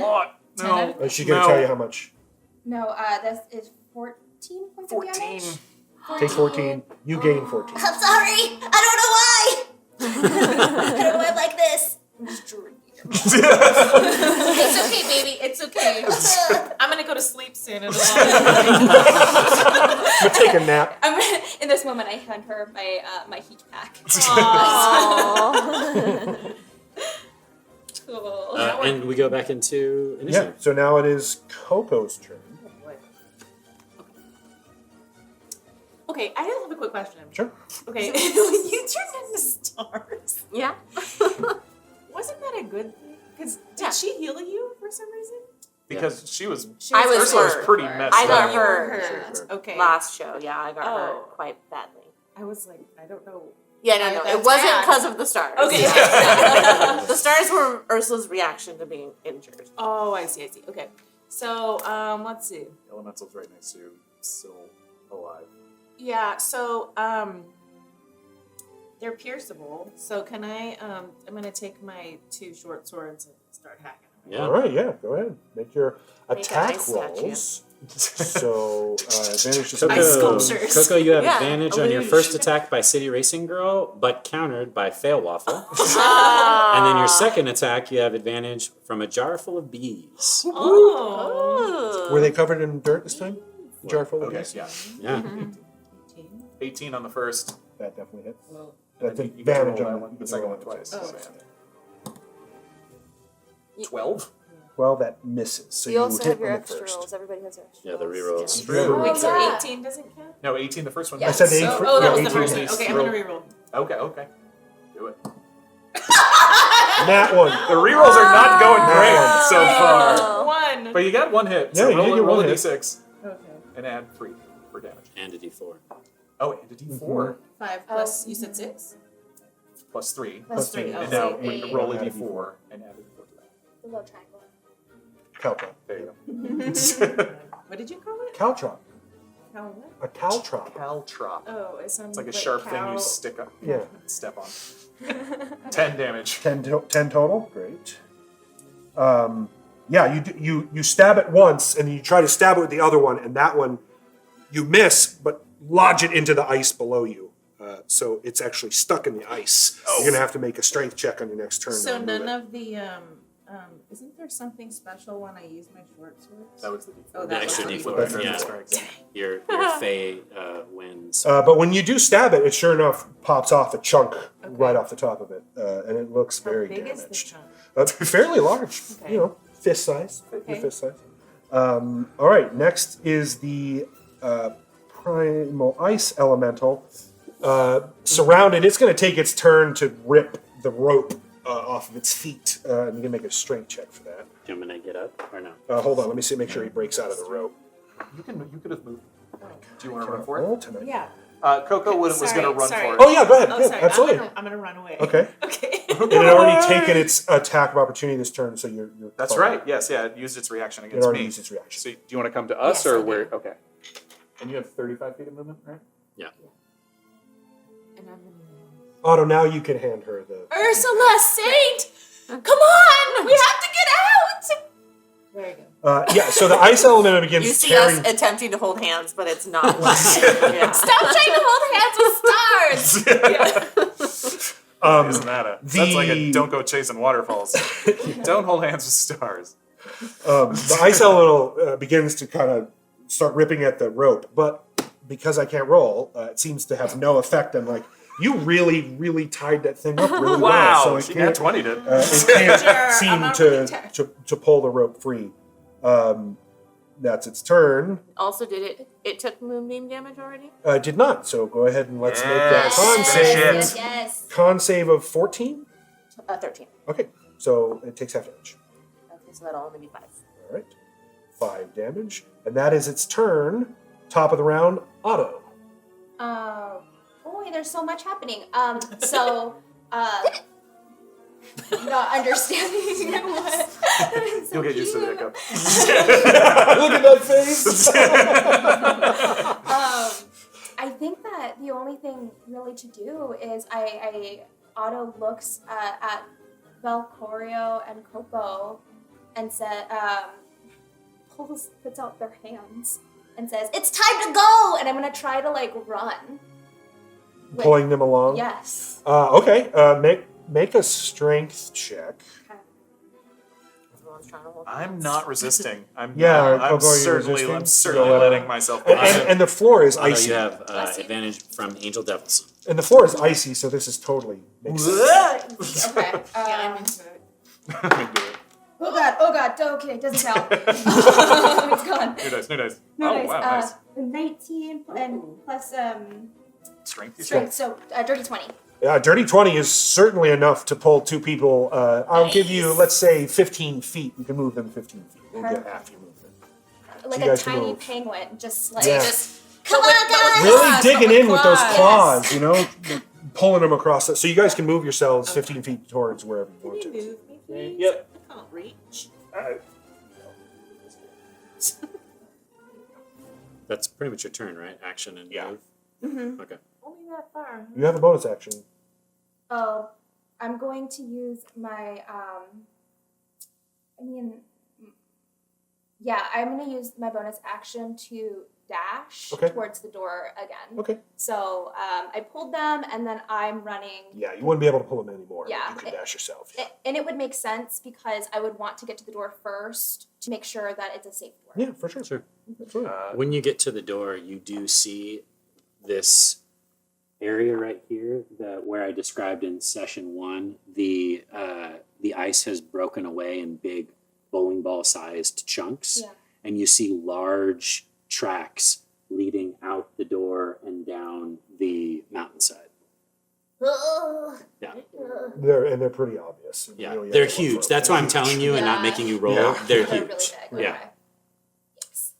All right. Right, because the wall had been smashed in here or something, correct? The doors were barely hanging on, and when there was a strong gust of wind, the doors actually blew apart. Remember they fell? Yeah, Right. I do remember. and they're still laying where they fell, which is Oh, actually inside the cave, not outside the cave. Got But that's semantics. All right. It is initiative 20, so it is a layer action. I'm on the bridge. Yes, you are. I got you though. It's gonna be okay. All right. Can I ask for the newbies? I'm sorry. What fine. is a layer? A layer action, L-A-I-R, like an evil layer. Oh, a layer. Basically means that the environment. Layered is when your neighbor comes Layered, over and interrupts I action. hate layered. Yeah. No, layer action is when the environment around you, something happens. So okay. if you were like in the middle of a volcano, like lava might shoot up. I'm But since gonna we're in be a doing that crumbling soon. ice Okay. structure, Yeah. it means that some more stuff happens Okay. I gotcha. Thank you. around us. There's still a slight Rarely a rumble. good thing when a layer action happens. There's still a slight rumble to the room, but through that open door, a bone-chilling gust of wind flows into the cavern. Oh no. The same gust that actually blew the doors apart. Ha! Everyone in the cavern, Yep. make a con saving throw. Ursula, you have advantage from tools, 52. Actually, Tools. Dex or Con, whichever's better for you. Octavius, you have advantage from Branded Nerd. Thank you. Val, you're at a straight roll. Great. Saint, you have advantage from the dungeon run. Yay! Yay! KoKo, you have advantage from that gamer share. Thank you. And that's it. I have a dirty 20. That's a pass. 17. 11. Did you roll twice? Oh no. 13. Oh! 17. 23. DC is 14. Anybody fail? I failed. You fail? Oh. Makes sense, you're right at the Makes door. sense. This yeah. makes sense. Yeah, I accept. You are knocked prone. Oh, And Okay. additionally, the cold is so bone-chilling that you are exhausted one level. Oh, no. Also, check it out. She has the heat pack though, right? No, I This gave is- it. She's also soaked. Yeah, this is in addition. Yeah, it's an addition. What does that mean? Did she give it away? A level 1 exhaustion Oh. means that all of your skill checks are at disadvantage. Ability score checks. That's what I'm saying. Yeah, so anything, if you need to roll like an athletics check or perception or anything. And once you get into higher levels of exhaustion, it gets really bad. You could Level die 6 from exhaustion will kill you. Yeah, no. it's not good. But sometimes it's so worth it. So much Thanks, fun, Jess. though. Depends on what makes you exhausted. Otto's eyes somehow get larger and they dilate a little bit. Went to the eye doctor just now. So we watch Octavius run for the door and Yep. You literally get flurries. blasted off its Big feet. flurries. All right. their Now it is Saint's turn. Okay, so she grabs Ursula's hand and swings her forward, and pulls Ursula along with her as they run towards the door. But as she's running, I will let you know if you move more than half your movement on that bridge, you will have to make a dexterity saving throw. Okay. Even though she's holding my hand. Even if she's holding your hand. Okay, let's do it. Cool. Yeah. Make a dex saving throw. Do you have any advantage on it? Saint, advantage from Mickey Wolf. I would actually give you advantage because you are being assisted by her, but Oh, well then- but Oh, Scrap okay, the Mickey Wolf. I'll save scrap it. the We'll save it. We'll save Save it Mickey next Wolf. Okay. Thanks, Ursula. Yeah. Oh, wow. my god. What? and you already used that reroll, Well. didn't you? Sure did. Oh, you did. It's 5. 5. So luckily, right into the ravine, falling, and trying to hold you also brings Ursula to the ground, although she doesn't fall in the ravine. Okay, so when she falls. Oh, gods. Wait. Is this a message from my god? Am I meant to stay here and release the ice giants? Maybe my god doesn't want me to leave. Why are you letting go of my hand? Ursula, I might have to stay. Dear Aitha? Aitha? Dear Aitha, it's me, Saint. Am I meant to stay here and free the ice giants? Is that my destiny? Is that what you will for me? What are you doing? I fall into a ravine and I can't get out. You're really tall. Just stand up. It's not that deep. I'm just doing a quick prayer. I'll be getting up post haste. Oh my gosh. And she stomps her way up out of the ravine, shaking her skinny elephant legs shaking. What's that? She had enough room to do that. Make an acrobatics check for me. Ay. I mean, that's going to be her whole turn. Yeah, that will be her whole turn. Yeah, make an acrobatics check for me. You have advantage from Mickey Mickey Wolf. Wolf. Yeah, Thank there you, Mickey Wolf. All right. Oh. That should do it. Okay. I rolled a 15 plus. Yeah, you're easily able to climb that ravine, stand yourself up, and get out, but you are now- also yeah, soaked. Soaked in water. So, yeah. I'm just awaiting your answer. Can we await it outside, please? Coming. Ursula. Sorry, thumbs up. I can't see anything you're doing I'm right coming. now. I'm coming. Give me a wave. Okay. Just glittery. Yeah. Ursula's turn. Why isn't that light warm? Okay, 1 second. Let me see if I have something. Can I just say I love this? Seriously, this is the best time. This is the best time. Is it her next? Yes. Yeah. it is Oh, Ursula's wow. turn. Look great. You still have your moonbeam going, too. Yep. How long does that last? It's concentration, so unless she drops it. I takes mean, damage. Wow, you Super have damage, focus. it's on his Right, it its does damage on turn, its and that's turn. the only Right. thing I think that's threatening us right now. I'm just letting you know because I think you're casting another spell. So it I'm might- just Make sure it's not concentration. Yeah. Unless you want it to be. Can I say just when I said my prayer that the spiritual weapon birds came and flocked on me? Sure, of course. Nice. Yeah. They're like this. They're like these spiritual birds on me. Yeah, it's very much like Snow White. Moonbeam isn't concentration, is it? Yeah, Yeah. to maintain beyond the first cast. Yeah. Yeah. Does that dude look pretty hurt at this point? Oh, yeah. I mean, he's close to cracking and crumbling for sure. All right. Well, I want to warm her up, but I'm not sure if it's worth it. She's also How dare blocked you. by she's blocked by a very large selection of ice crystals from where you currently are. So, you don't Well, I'm have tall. sight. I'm as tall as them, right? I mean, they look about 10 feet tall themselves. So. I'm going to float over them to Okay. her side. Yep. There. You could do that? I think As so. a in Starry- the as a Starry force. Does it give you that ability?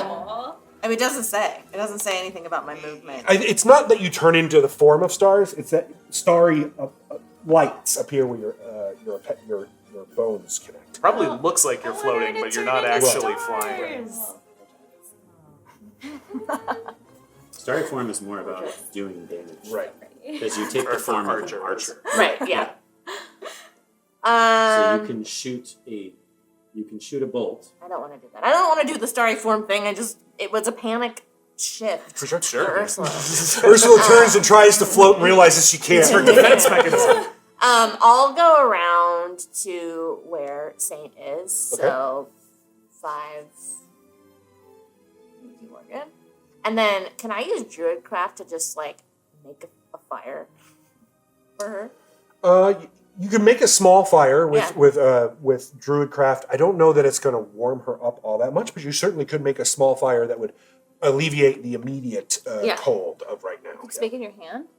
It's Anyway. Druidcraft is like It's like precipitation. yeah, it's like prestidigitation for druids. You can make a flower grow from your palm. There's a variety of like natural things you can do. So just want to like create a small fire and look at her and be like, I understand the whole gods thing, but we have to go. And there's a little bit of warmth coming from the fire, but it is very little. Yeah. Oh, Especially considering she's huge. Right, she's like so. Tiny little flame. It's like, warm yourself on this candle. Yes, here. It says I can make a campfire. With it, it says you can make Yeah. a campfire. Yeah, Oh, but you need the fuel to do it. Right. You light Yeah. the fire with Druidcraft right. and then it. Yeah. so you can make the flame. You just Yeah. need more fuel. Yeah. It's like trying to warm an elephant with a hairdryer. It's something. Yes. It's better than that. It's more tempting for her to come with. Right. Come on. Come on. I think that's my whole movement, right? Because I would Move. You Probably a little use more. the cast. You have a bonus action. You can do something with a bonus action if you have any bonus You action. can actually shoot your bolt with your bonus action. Oh, yeah, look at That's the point of the starry forms. Yeah. yeah, I'll do that. I'll shoot All right, at make that. your attack roll.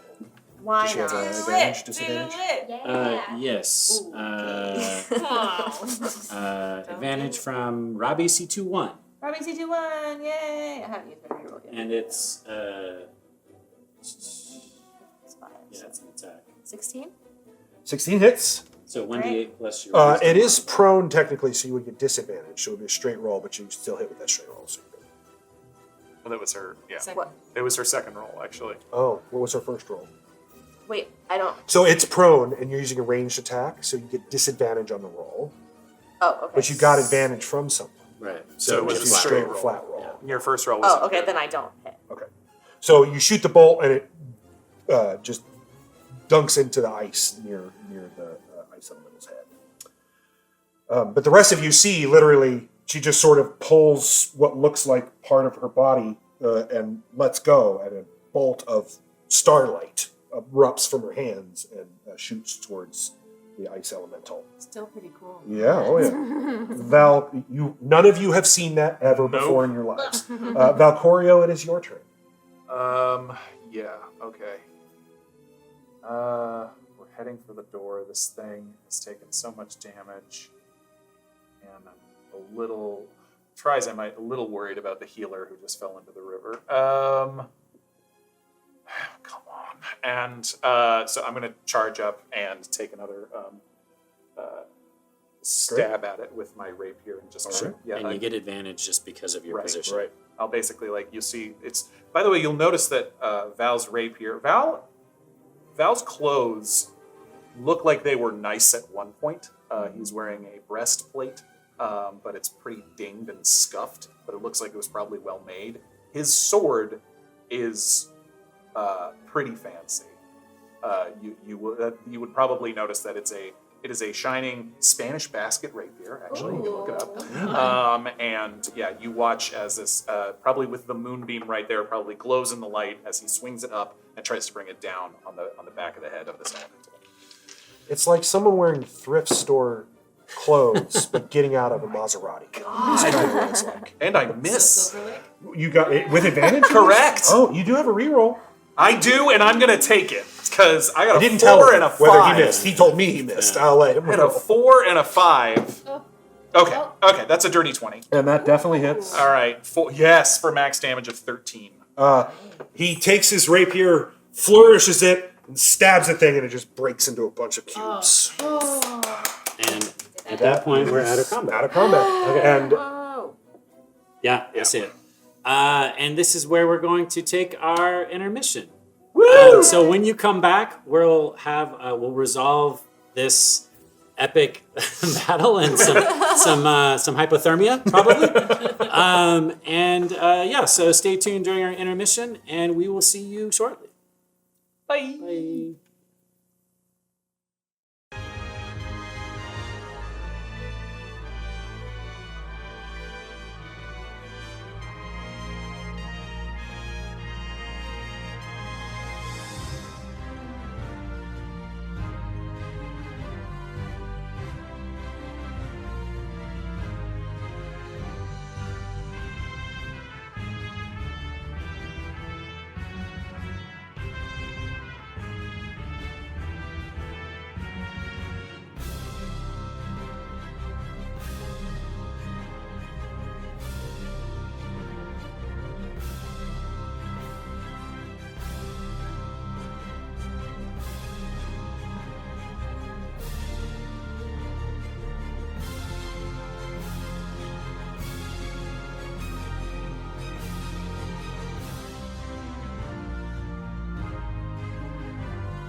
everybody.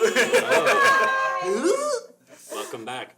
So, as the ice settles and the wind continues to blow in through the opening of that cave, each of you are either wounded or freezing or both. Yeah. Did my god say anything? No. My god didn't answer? No. After all of that strife? No. I looked at the ball for you. What? And I didn't. Welcome to being a cleric. What a... Yeah. Welcome to being a cleric. Even if you got a response, it would be super vague. Yeah. I think Val stabbed the elemental, like basically gave the chunks of ice like a kick, and then just turned around and walked for the door. Okay.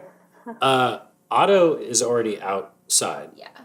You glance out, finally, when the wind clears and the snow flurries start to die down, and you glance out across the expanse, you now see where you're at. And you're the first person to see it with your massive owl eyes.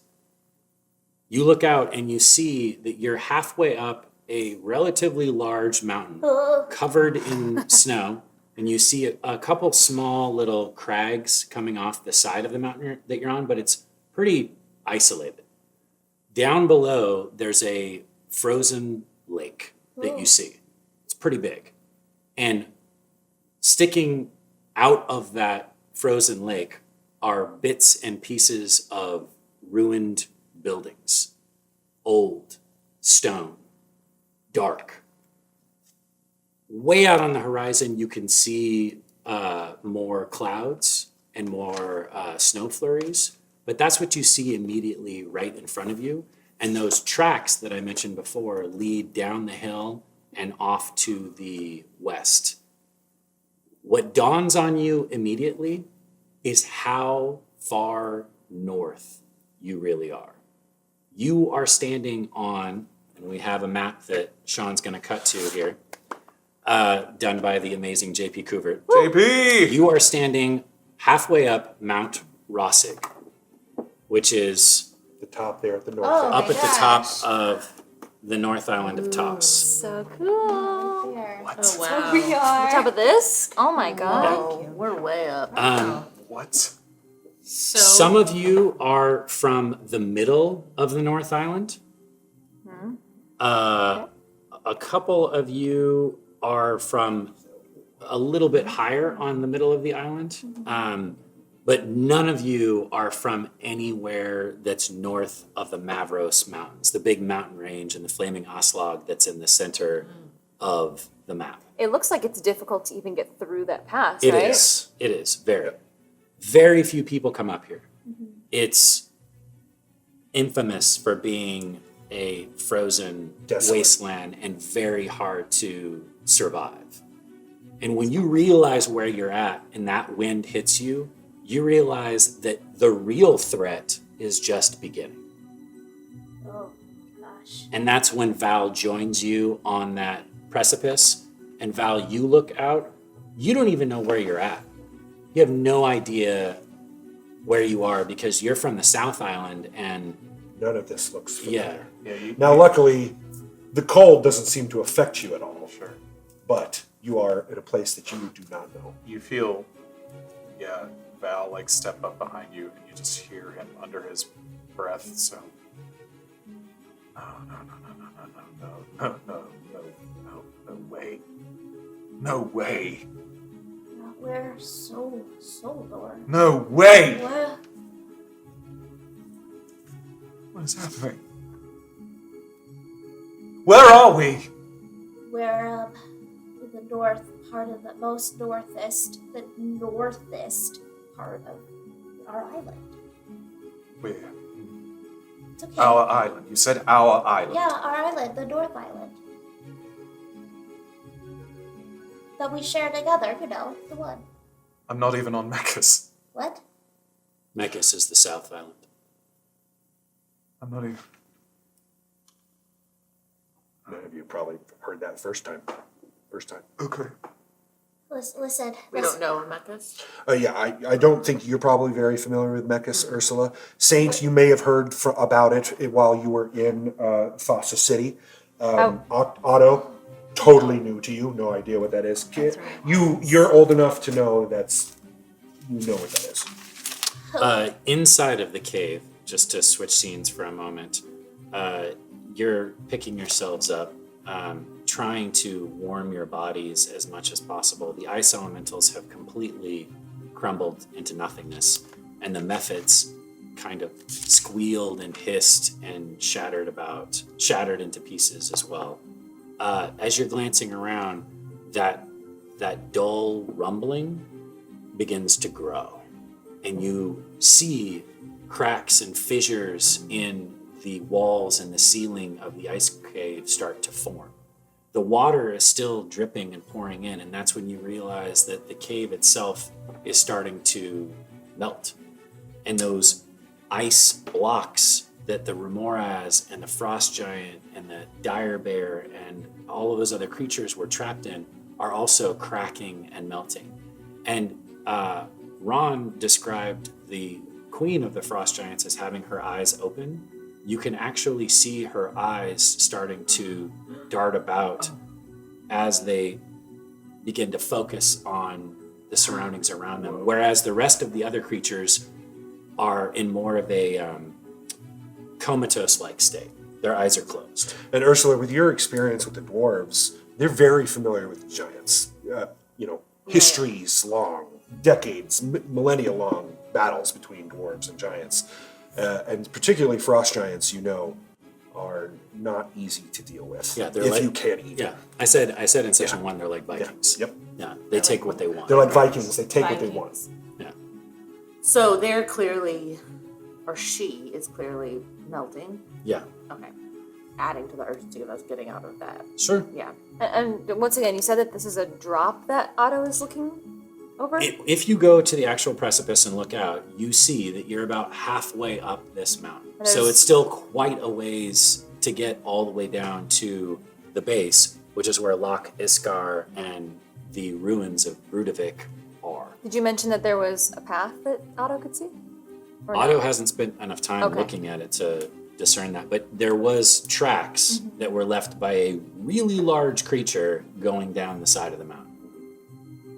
And in fact, you can make a perception check, and I'll let you know if you have advantage. You do. Advantage from to wit the who.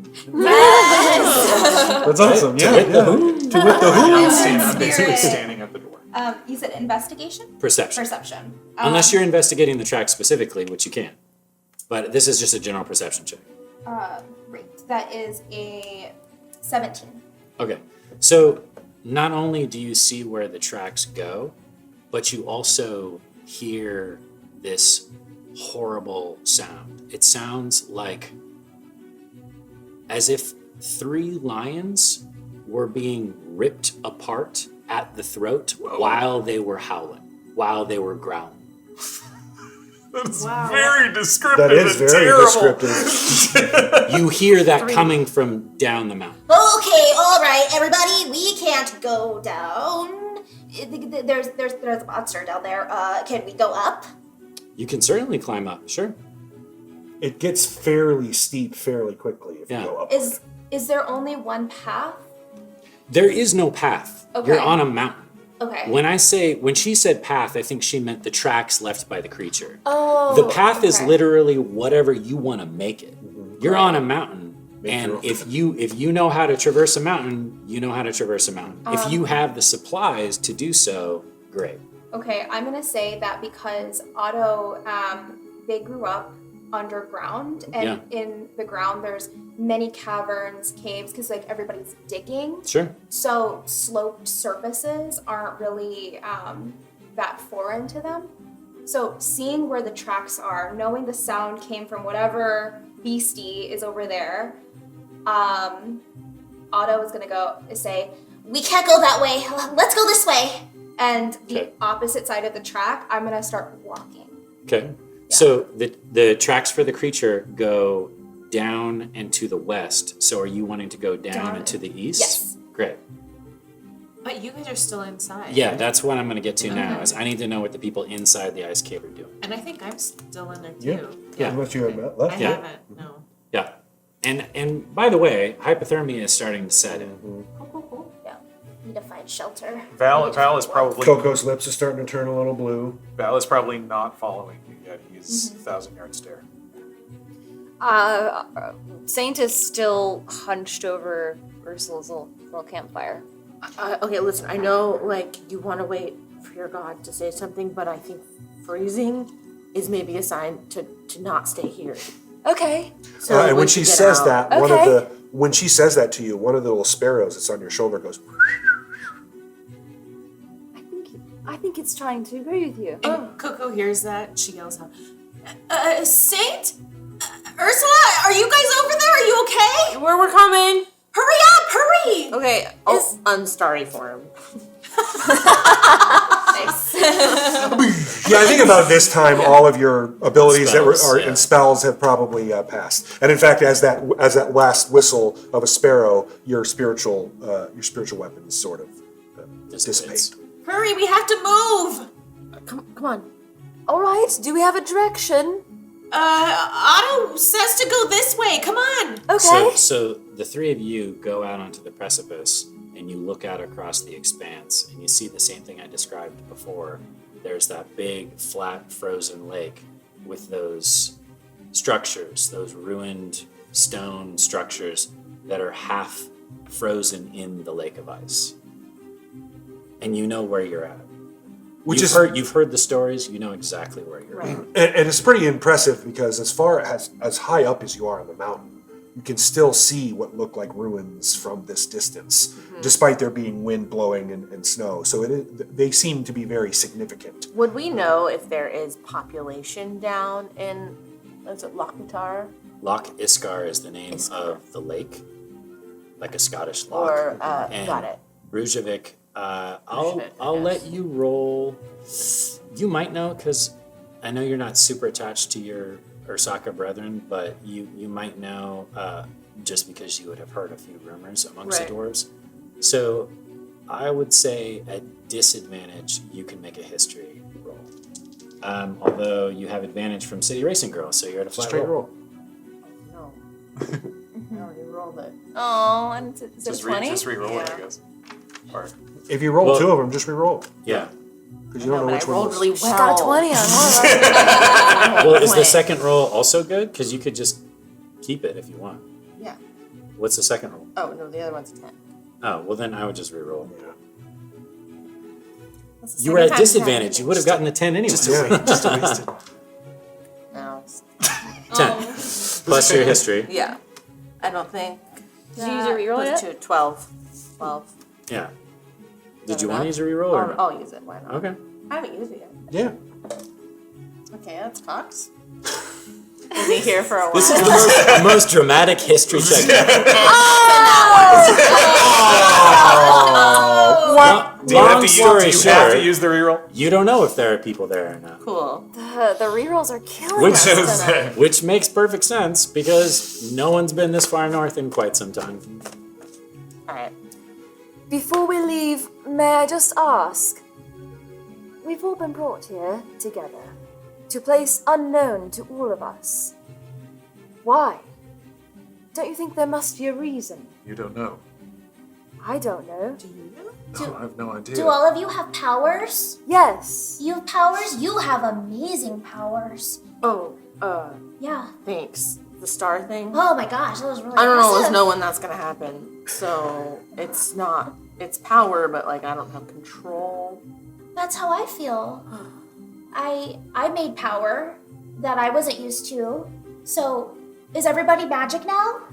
My powers are newly acquired as well. No. You're not magic?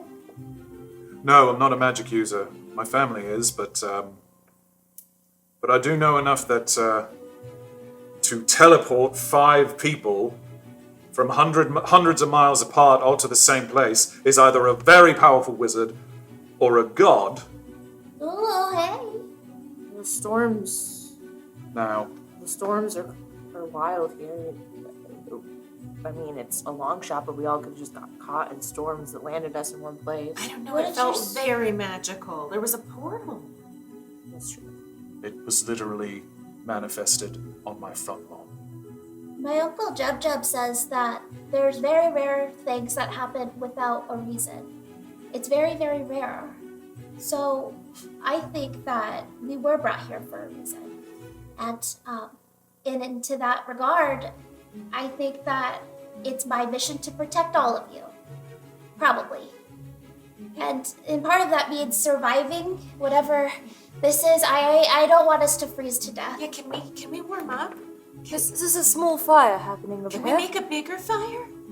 Well, I'll look around. There's no material. in the Surrounded ceiling by for a hard fire. ice. You didn't really get a chance to search the inside of the ice cave. There might be something in there, but you're not sure. The cave is literally crumbling. Yeah, we need to get away from. Well, Otto, you seem to have the directions. Let's follow you. Val is going to take a couple steps back into the cave and take like a desperation, looking for Sure. any sort of clue. Sure. Why we're here. Get me out of here. Get me back. I Well, don't are you want to looking be for here. something specific, or are you looking in general? Because it's investigation for specific and Would I have perception if you're general. Understood. Would I have seen the movement out of the queen? No, not unless they said it. You were already outside. And it was just her eyes, so I don't know how you would have seen that. Then I guess it's just perception. Okay. Yeah. You have advantage from Cjo 225. Thanks, Cjo. Wow. With advantage, I got a 1 and a 3 for a 2. So this actually fits relatively well. Waves of desperation start to flow over you as you glance over and you see the ice around the Remoras crack. You see the 2 dire elks fall from where they were hanging and the ice shatters, and now there's 2 partially frozen dead dire reindeer lying on the ground. You see the queen of the frost giants start to flex her hand, and you can see the ice start to crack around it, and she starts, the one that's around her staff, and she starts to move this other hand forward, and she's pushing against the ice, pushing to give herself room to breathe. It's the spider where Yeah. she's pushing. And you glance past that, and you see those 2 frost giant sages that you were trying to shatter and open up. They also start to breathe and come to life, and that massive cave bear also starts to rustle and tear and break the ice. And you look up at the ceiling of this ice cave and you see huge fissures running all the way across the top of it. And you don't know if they're going to get out before the cave-in happens or if the cave-in's going to happen before they break out of their ice prison. But no matter what, that is a death trap. Going back inside that cave Very is clear. instant death. Either by crushing or by frost giant. Yeah. Yeah, I think Val probably stands there for like a full moment, like just deciding whether or not to run in. You're the only one out of all of these creatures that would probably be able to survive out in the snow for a long period of time because of who you are. Even the Ursaka would freeze to death eventually. And you don't know what's going on with your body. This is the first time this has ever happened to you. You've been out when it's cold at night, and maybe your scales tighten up a little bit, but at this point, they feel like armor, almost as if your body is trying to protect itself against the cold. Almost as if your entire skin is just hardened around itself in like a protective shell, sort of. Could I reach the queen? Not probably before anything went. You have no idea. I mean, you rolled pretty poorly. Really poorly. And like I said, it's that wave of adrenaline that comes from you're about ready to get in a car accident, or you're about ready to, fall out of a boat that's going at high speeds. It's that wave of adrenaline right before something bad happens and you see it about to happen. I think desperation just becomes indecision, and you just see Val like frozen, and just staring. Mister, please, I don't want you to die on this stupid mountain! Saint walks over. Saint has been keeping a close eye on everyone because that's what she does. That's what she does, and also just this environment of the ice cracking and the ground rumbling is very scary to her, and so she will walk over gently to Val and say, Come along. It's better if we stay together. Separation will kill us all. Come. Come on. We'll keep you safe. Let's go. We have to go. We have to get warm. We have to go. I just met you and I don't want you to die. Fine. Yeah. Come on. You'll literally almost have to pull him away. But I do. It's not. I mean, how hard is it to pull He you? probably doesn't. No, I think he's not literally, but I think a feather could push him over. How much do you weigh? Is what I'm asking. He's not tall, but he's wearing armor and he's like covered in scales, so he probably weighs like 250. Oh, okay. Yeah. Yeah, he's beefy. Yeah. So She gently takes your arm and leads you, shivering, to the rest of the group. Otto. Yeah, I think... You've had enough time to now look down the side of the mountain. You think, you don't know about the rest of them, but you think you could probably find a path down. Thank you. Follow me. I think I know how to get down, okay? And I, hone into what I believe my path is, and I start walking, and as I'm walking, you see, Otto's talons sort of, grip the snow under. Yeah. And the snow's pretty deep. Mm-hmm. Yeah, you're not head high, but you're definitely wading into the snow. I'd say it's about waist deep on you because you're pretty short. Great. I'm actually activated. I am going to burrow. I am going to carve out a path. He was made for this. I'm going to carve out a path. Except for the hypothermia. Yeah, so cold. Carve out a path so that when they're walking behind me, they don't have to wade in the the You're snow. going to try to clear. I'm clearing it. Okay. I'm a little snowblower. Sure. Otto Snowblower. Yeah. So there isn't a really good driveways? skill for this, but I still want you to roll something. Yes. So I'm going to say, because you're physically clearing to go down this hill, that it's just a strength roll. Okay. And you, plus, whatever your strength bonus is. And she's at disadvantage because she's one level exhaustion. Yeah. I'm so tired. Well, you're I at forgot you guys. advantage by to wit the who. It's a straight roll. It's a straight roll. Straight roll. Okay. To wit the who is what's Something. keeping you in the game. Okay. 16. Great. Good. So it's almost like part of Otto's brain kicks in at this moment. Like, I can do this. Kind of the same feeling you had when you ate the worms earlier. And you begin burrowing through the snow, but as you burrow through the snow, you're flicking it out with your legs, kicking it to the sides, just like a snowblower, like a little owl snowblower, as you push your way down the side of this mountain. The rest of you can at least see a path to walk through that's not going to be blindly tromping through snow. Okay, So you start making your way kind of meandering down this hill. Coco's gonna follow right behind. Great. At this point, two things happen. One, I need everyone to make Constitution saves versus hypothermia, except for Val. Yeah. And this will give you exhaustion if you fail. If level. you are soaked, Yeah, it's at disadvantage. yeah. And I'll get to the. Well, I'll just do it now. Can I use this card still? Yeah. Which one? The Yeti dung. dung? Yeah, I want to use one of the. Oh, we could have put that set up. Yeah, I'm Okay. gonna set the Yeti dung on fire. Okay. Oh. So you still need to make the DC survival check. Okay. Yeah. Saint, you have advantage from Labrador. Thank you, Labrador. You're gonna make a torch out of it? How are we gonna do it while walking? We'll see. Oh,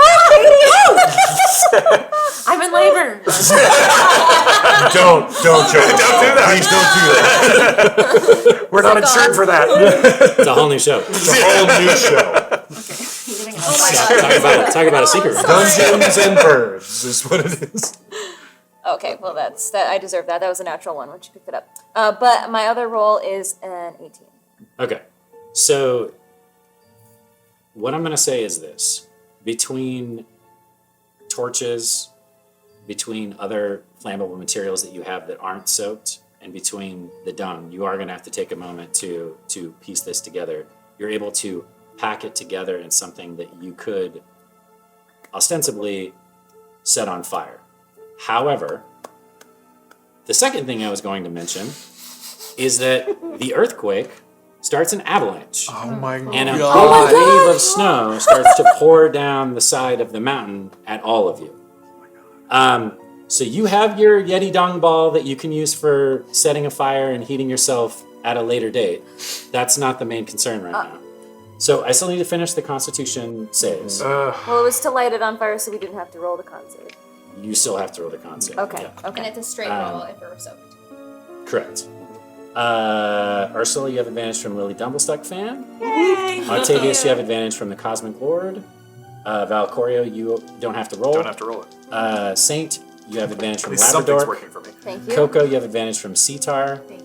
But I'll be it. a straight roll because I'm at disadvantage. Everybody's soaked but Ursula and Val. I'm Yeah. so So does that mean it's a straight? It's a It's straight roll, for and I you. actually rolled a 1. Oh no! So you're at exhaustion level 2. Uh-huh. Is this Constitution? Yes, concept. Dirty 20. Nice. You're fine. 15. You're fine. So Otto makes sense. Yeah. You're digging in all of the snow. You start to freeze up. Yeah. What is exhaustion level 2? Level 2, looking at it right now, I believe it is speed is halved. Yeah. So you start to slow down, and as you start to slow down, the rest of you obviously. I rolled a 6. Oh, okay. Well, then you're exhaustion level 1. Okay. That just means that you're. Disadvantage on ability checks. Yeah. Okay. The rest of you notice that the mountain is coming down on top of you, and a huge wave of snow that's 300 feet wide is rumbling down from the mountain towards you.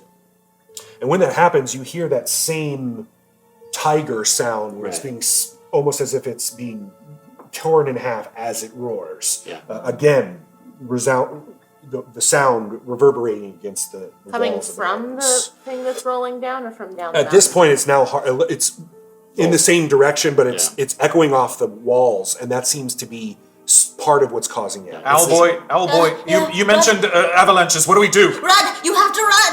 All right, run. And Val's gonna take off running, and You if can I, definitely get past Otto. I was at gonna this say, point. if I see Otto, I will see Otto moving very slowly, and I will probably don't weigh very much. I So you assume. pass me and you go. Yeah, and Okay. I pick them up. I pick Octavius up and start running. Okay. What are the rest of you doing? Also running. I'm also Yeah. running. Running. Okay. Can't I run really fast or You something? can. Okay. You can. Although you're running in snow. So Yeah, it's but tricky. still. Yeah. So then I need, we'll call it sprinting. So we'll call it athletics. Cool. So athletics checks from everybody. Probably not Octavius because Yeah, I'm I mean, holding. Yeah. Very Yeah. good. Yeah, I not got you. Octavius. So Ursula, advantage from Angel Devilson. Thank you. Skipping Octavius, skipping Val. Saint, advantage from Labrador. Or does Val need to do? Val probably does need to roll the athletics. Yes, you do. Yeah, Sorry. It's okay. You're a flat roll. Play roll. KoKo, advantage from Jim Witted. Thank you. And that's everybody. Natural I'm 20. Not rolling That's a great. great. 18. That's a great 7. TP. Put the dice away. Put that dice away. Wheels and Balloons from JT Justice and Shuai Guy. Schwei guy. That is Thank Schwei you. guy. Thank you, guys. Thank you. A 7 for me and a 9 for KoKo.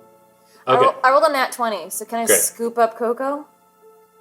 Scoop up KoKo from Val? No, Who- I got Val Octavius. is Otto. Ah, I see. Got it. Okay. So you're carrying KoKo If she rolled a 7, and you're carrying, like, Yes. you're carrying Otto. Yeah. What did you get? I got an 18. Okay.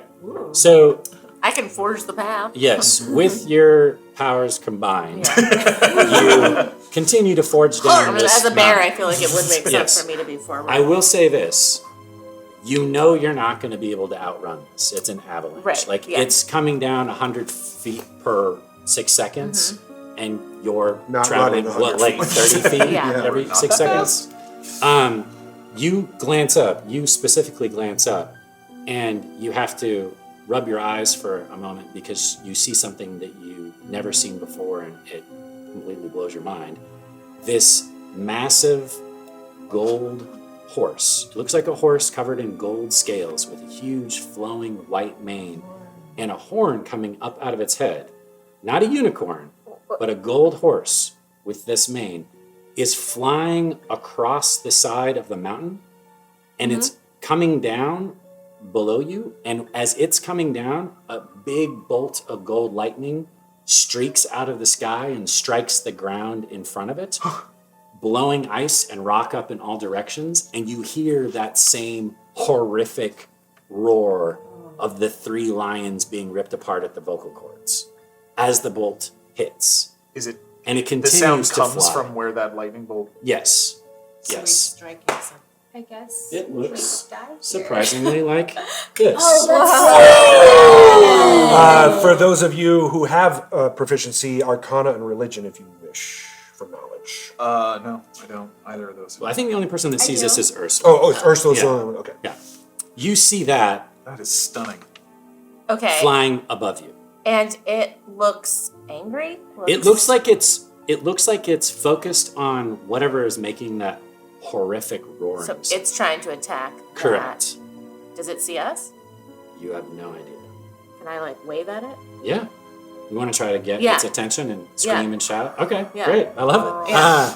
Yeah. I tell you what, let's do. I mean, Ursula's at this point where I don't even know if we have time to run back into the cave. And You don't. We don't have time to run down. So we're either going to get hit by an avalanche Yeah. or hope that this is a nice gold horse. Yep.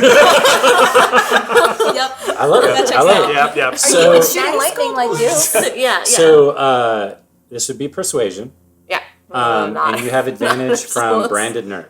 Ursula, come on. You could do it. You could do it.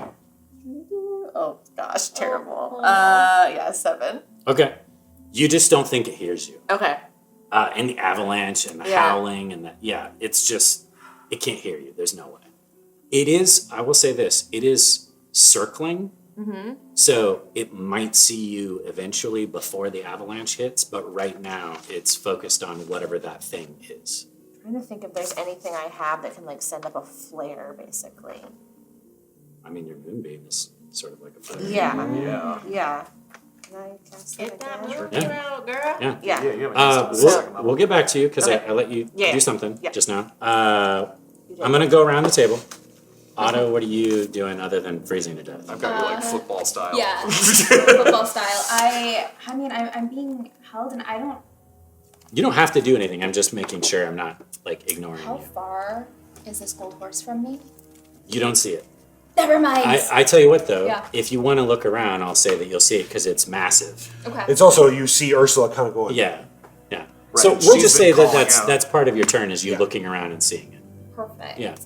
I'd like to use Mage Hand Okay. to gently tug on the horse's mane. I'm trying to get It's- his attention. Is it too far? It's too far away. Okay. Yeah. I love that idea, but it's Gotta be a little closer. flying like fair, and I'm like Yeah. trying to Yeah. launch Mage Hand. Probably 200, 250 feet away from I actually, I'm gonna go into like the Rolodex in my mind for survivalist information, and so I want to figure out if, knowing that we can't outrun it, if there's anything in the terrain or for avalanches. for avalanches. I love that. Yeah. I absolutely love that. Yeah, go ahead and roll survival. Do I have advantage? You do. Goofus McDorkle. Yes. Come on, come on, come on. That's okay. That's okay. That is 13. So even though you're freezing to death, and Mm-hmm. even though, I mean, your whole mind is just starting to be fogged by how cold you are, and you just don't want to be cold anymore, you know that this avalanche is coming.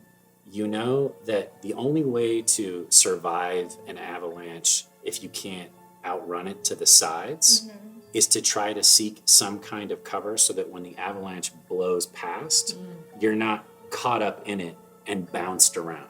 You'll still get buried by the snow, but at least you won't be bludgeoned to death by all of the rock and ice that's rolling over the top of you. like a boulder or something to hide behind, because Yeah. that will split. The Or even like avalanche as it a comes down. ledge or a cliff, any of that stuff, as long as you don't, fall off into it. Avalanches are a lot like water when they fall. And so I think If there was a cave, that would obviously be ideal, but you Right. don't see one right where you're at. and so I'm gonna, with Val holding me, I say, You have to find a boulder, a cliff. We have to cover. We need cover. Right, right. Okay, Val, Do I see anything cover perception. a cliff? I mean, You're flat roll. okay. Oh, I've been rolling terribly. Come on. 6. Oh my gosh. You're starting to panic. Yeah. I mean, it makes sense. You're starting Yeah. to panic. You look around, you're carrying this owl boy, and Yeah. you look around and you just don't see anything. There's no cave, there's no cliff, there's no boulder, there's nothing. It's just rock and snow and ice. Are we standing on rock? Partially. And snow. Yeah. You're tromping through a mountain. Yeah. Jeez. And you're high enough elevation, there are no trees. Got it. And the nearest cliff, there's no cliff nearby to us or anything like Not that? that you are seeing right this second. Okay. Yeah, I'm not seeing anything. You do see the further you go down, it does eventually narrow into almost like a valley on the side of the mountain, like a what is it called? Like not a crevasse, Ravine? but a ravine. Thank you. That it narrows down, but not a ravine that's V-shaped. It's a little bit more open than that. Okay. But that's a ways down the mountain before it forms into that. Okay. Sorry. Do you want me to go to KoKo? And Yeah, give me 1 Sure. second. KoKo? Something. What are you doing? Oh, well, I'm being carried by Saint. Yes. Is there anything that you would like to do? You can definitely look around and see this creature up in the sky. have you kind of like under the armpit too, so you're facing forward. I'm just Oh, like okay, slinging okay. you along. You said that I can see what she's looking at? If you choose to look up and around, yes, you would see this massive gold creature. I can see it because... If you want to roll to see if you know what it is, that could be your turn. Okay, I'm gonna do it. Sure. Okay. I love it. You can either do Arcana or Nature at disadvantage. I would say more like Arcana. So either Arcana or Nature at disadvantage. Oh. Nature is a weird skill where it's about botany versus versus survival. Well, So you're very good at survival, but you are not an educated, learned. Okay. KoKo, you do have advantage from Angel Devilson. oh, thank you. Are you doing they're Arcana? both 0. Okay. That's what I'm saying. I'm like, I Yeah, don't, okay. yeah. So Roll just 20 twice. Okay, the first one.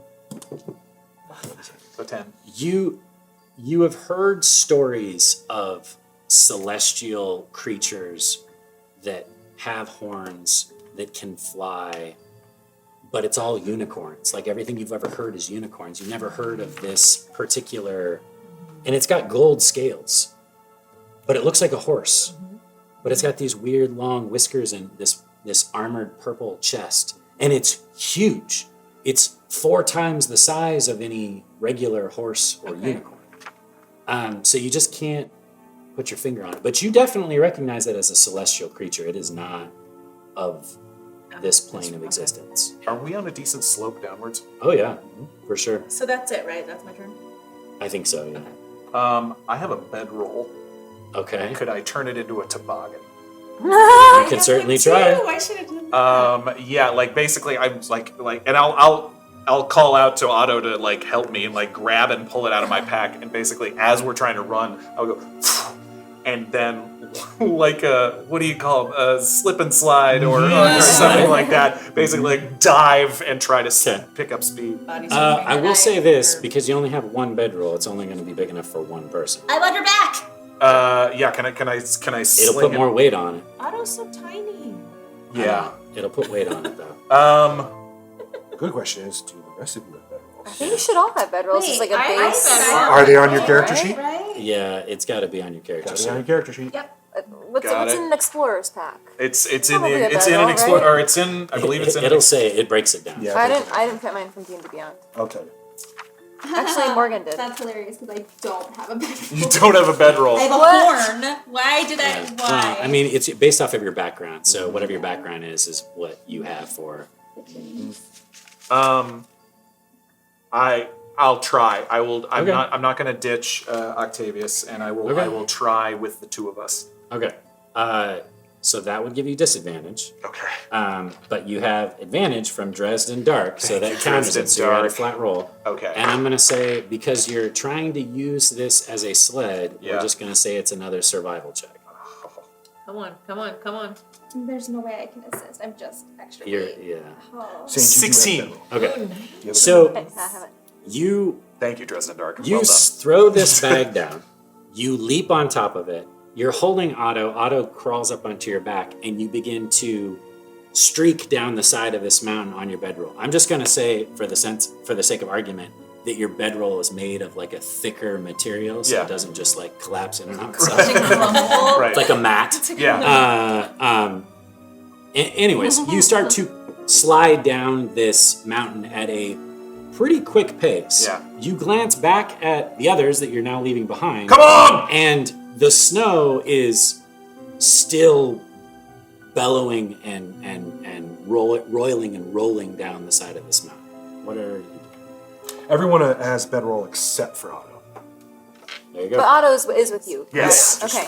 Just Well, Nah, I left him behind. Saint. Later, kid! A bell and kittens. I don't know. Saint, Kari, and KoKo will look at her like, we're doing this. Doing this. Let's go. Let's do it. Puts her down. Ursula? Ursula? Ursula's just staring up at this. Ursula! Bedroll! Horse! Down here. Both! Can you see? I have a plan! Okay. So Saint will put KoKo down. Saint has still not seen the horse, right? Wait, is she pointing? I didn't She's see when pointing she at it. You're not saying you're looking in her direction. Are you looking in the direction she's pointing? Yeah. That's a massive celestial Okay, creature. yeah, I figured. Looks like that in the sky. Okay, yeah, she sees the horse. She unfurls her bedroll, kneels on it, and then holds up her shield and casts light on it and tries to reflect the light and the sun into the golden unicorn. That's big brain right there. That's what that is. That's big brain. She's sliding and doing this. Sure. So I'm going to be that DM for a second here. Which one are you putting more of your energy into? 50% and 50%. No. I gotta be with him on this one. Yeah. So is it more about getting the attention of the creature? Who do I love more, Kari or Katie? I can take care of myself. Well, KoKo's got her own bedroll. I mean, everybody's got their own bedroll. Right. well, it's my own bedroll, I think. Right. I have to I know, figure but out, my right? question is, are you focused more on getting on the bedroll and sliding, or more on the getting attention of the creature that's up in there? I think she's a bit sloppier with the bedroll. Okay. Okay. Yeah. Great. Love it. Persuasion, and I'm going to give you advantage without even looking at any of this because I love the idea and I think it's smart to use this light spell and the reflection to try to get the creature's attention. Yay! So it's persuasion with advantage. Oh, boy. Okay. Persuasion, where are you? She's got plastic. Not great at The other spell cards. 13. Okay. You don't know if it sees you or not, but I will say this. While it's circling around, it is no longer dropping these golden lightning bolts on whatever it was dropping it on before. It's now making a wider circle. Okay. But there's no... I'll keep trying. Yeah, We exactly. got a long way there's down no, this mountain. There's no moment of like head nod and it comes over towards you. Yeah. Hello. There's nothing that obvious. Okay. Great idea though. Okay, so I will join the party if we're all jumping on bedrolls and going down Okay. the mountain. Would Ursula know if this is going to be fast enough to outrun this avalanche based on her? You glance up at the snow and you are assuming not. Yeah. Okay. Is there any kind of shelter that we see around? Make a perception roll. Okay, come terrible This at it, is but you're Divine good at Mat. Come on. Advantage from Divine Mat. Oh, thank you, Divine Matt. Great. Oh, great. 23. Yes. Yes. They were all looking to the east. You look to the west and you see an overhang with a large insect-like creature holding a huge ice spear. What? And it's using a cliffside as shelter. And when I say large, What a choice is that? Oh, that's what it's hunting. this is on that ledge. Y'all, come on. And that's below us? Yes, and now you know why this was blasting it with those golden lights. And you can see around where it's covered, outside of the area that's got covered, you can see what look like melted spots in the snow with a little bit of charred area Okay. where lightning bolts have hit the ground. And you see there's a cliffside there. There's a little Yeah. like rock outcropping. There's all kinds of All shelter. right, I'm going to like tell everyone this way and go that way Okay. towards Love it. that. The big It's bug. Love it. Towards the big bug, because otherwise we're Big bug or death. Sure. we're squished. Sir. Stuck between a bug and a hard place. Okay.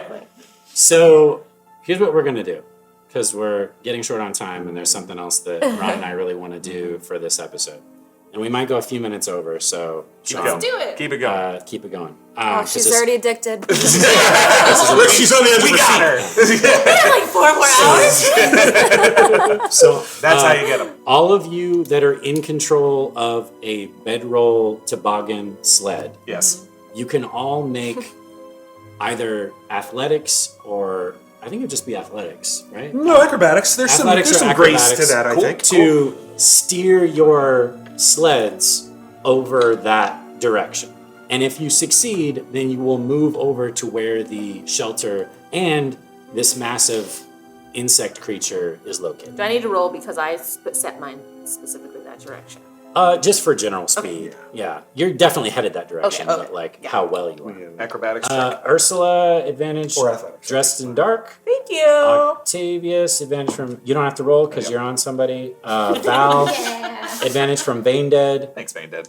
Saint, advantage from a jar full of bees. KoKo, Thank advantage you. from Branded Nerd. Thank you. So this is 4. Yes. great. What is it? Acrobatics? Or athletics. Or athletics. Whatever. Whichever's better Sweet. for you. 21. 21. Yes. Nice. Hey, nat 20. So even though you're We're wounded, really good on bedrolls. Yes. That's Why? Bedroll sledding. really, that should Now have been you're your working with tactic snow. from the very beginning. Even though you're wounded, even though you're exhausted, even though you're freezing to death, there is something deep down inside you that motivates you enough to survive. And that's in your core. Friendship. And, Slow down.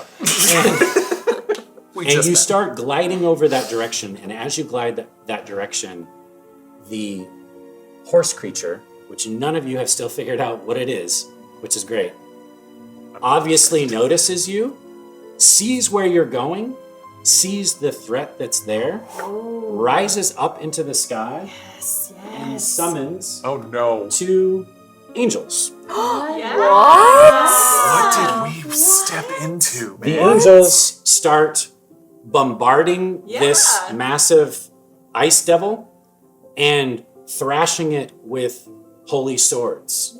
And holy fire starts to erupt off of these angels and burn this ice devil into like a pile of bone and sinew and chitin. And as it's being cut by these angels, you're hearing that same 3 lion as if they're being pulled apart. And it's coming at the from threat, that. And it's Right. clearly coming Right. from that. It Octavius, roars am into- I hallucinating? Yeah. Sir, this is real. Another gold lightning bolt strikes it from the sky, and that demolishes it completely. Wow. And it shatters into But not the pieces. shelter. But not the shelter. Okay.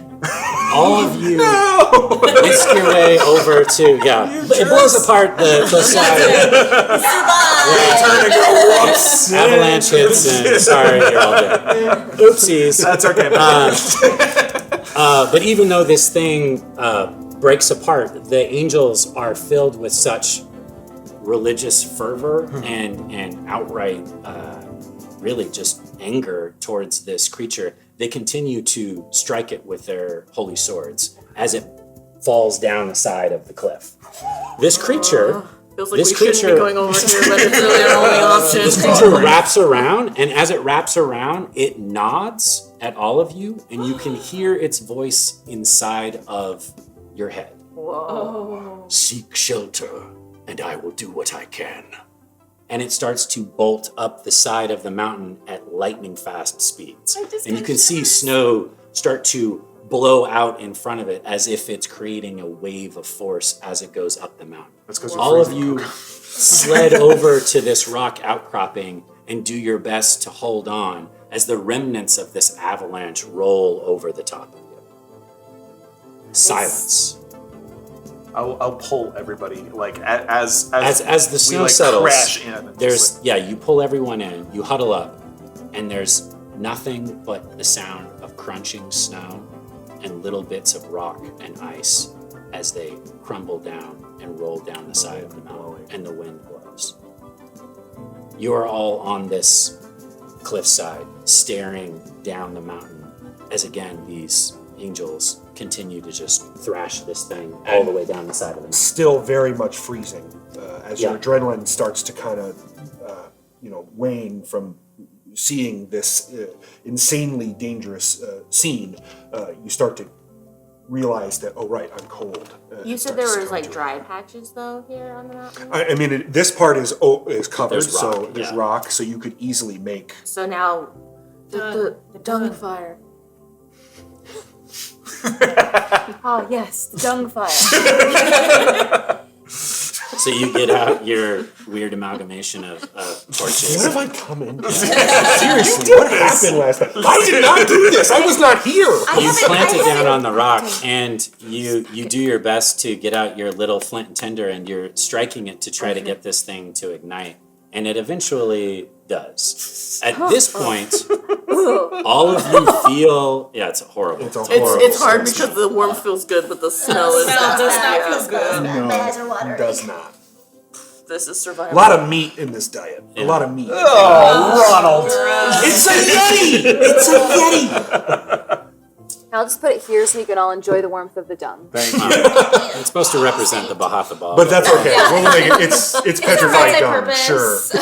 Just set a all of religious you artifact feel on. this presence behind you as you're huddled over this horrible smelling little fire.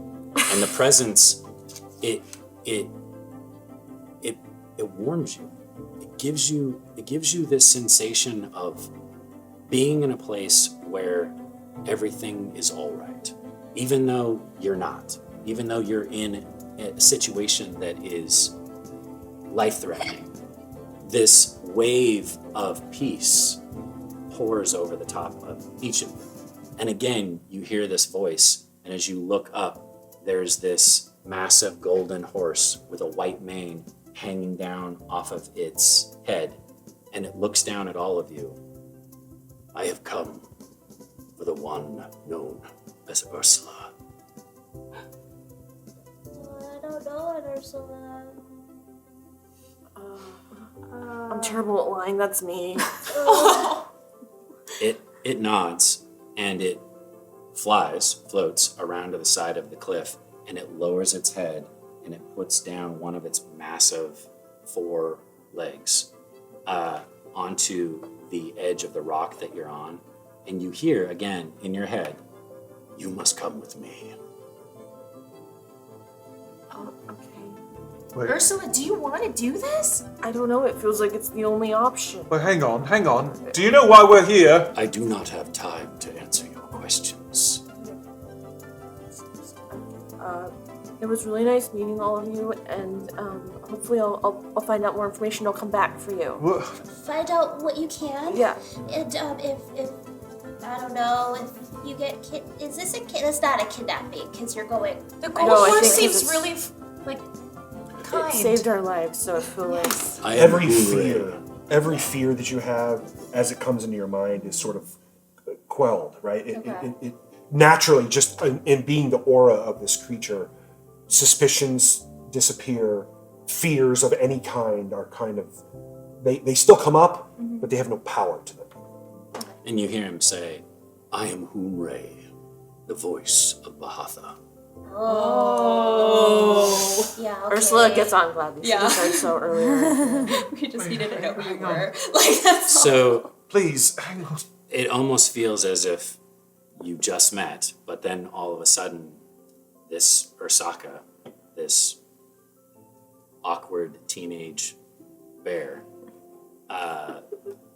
climbs up on top of this creature, this majestic creature, and as the creature starts to float and fly up and away, it curls off and streaks like a bolt of lightning southward. And we would like to do a secret room with Katie. Indeed, if we could get John, if we could get the torch.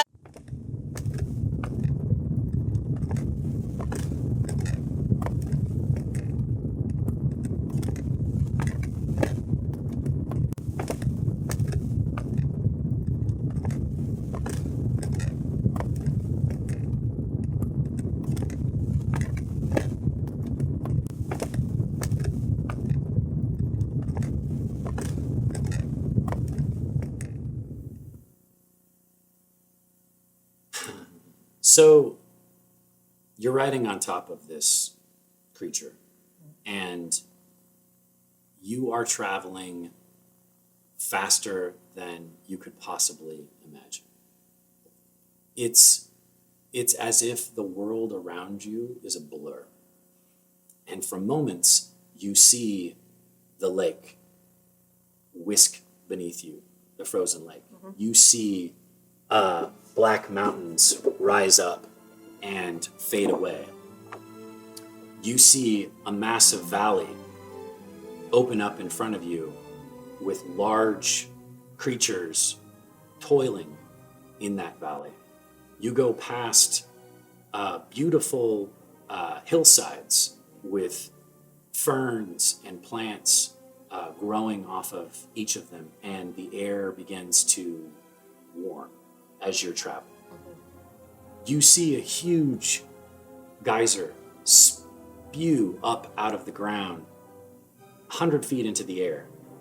And as you begin to approach this mountain peak, you notice that it's taller than the mountain you were just on.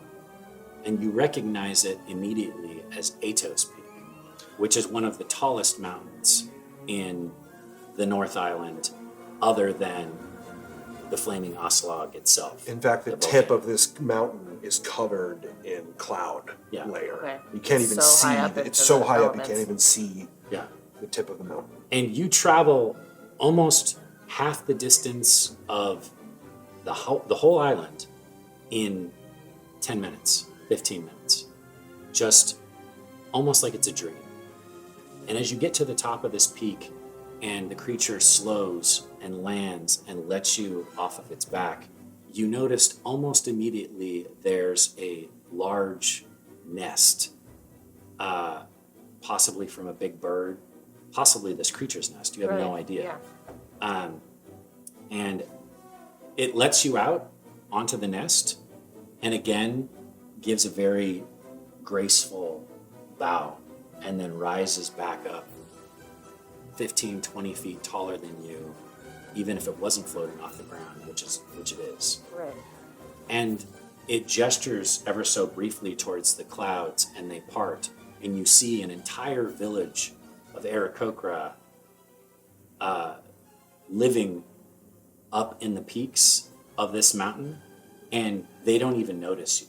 That's how high up you are. You're even above the birdmen that live in the clouds themselves. And you can see that in the valley where the Aarakocra are living, they have sort of buildings built into the mountain, into the side of the mountain, almost as if they carved windows out of it and carved doors, and literally have carved homes out of the mountain. So they've created like a hillside village. It's a little bit further down from where you are, and Yeah. almost the similar distance as you were before when you saw the village on Mount Rosig, but they do not seem to see you at all, but you can see them very clearly from where you are. The creature rises back up, and you're staring into its beautiful, bright indigo eyes that glow this iridescent purple. And you again hear its voice inside your head, which is a little disconcerting if it wasn't for this aura of calmness. Yeah, if it didn't feel like this was your Yeah. best friend talking to you, it would be very strange. I must apologize for bringing you here so abruptly. Do you have it? What? Do you have the ball of Bahatha? And you reach into your pack and you pull out that 1 foot in diameter. It's bigger than this, but it's a cool prop, so we'll use it. This wooden ball with all of the animals carved onto it. That is why I am here, and why I knew you were special. Because I have it. No. You are the bearer of the Animus. It is inside you. And I have a gift from my God. We have a gift for you.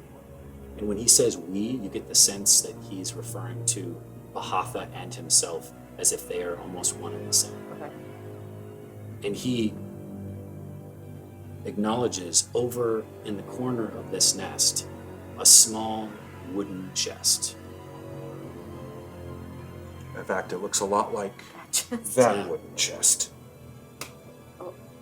It is a gift.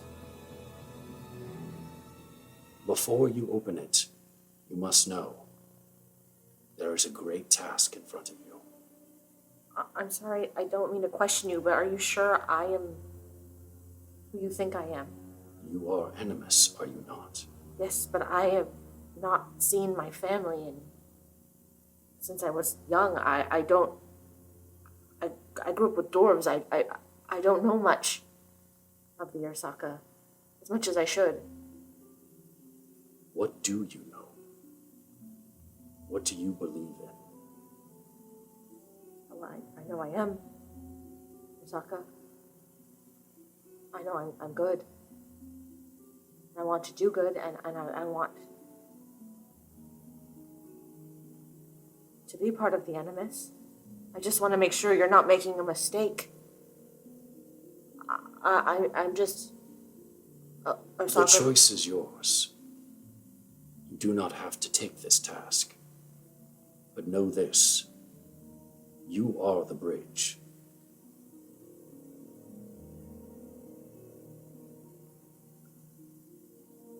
Okay. Been my whole life scared, leaving dwarves. Yes, I can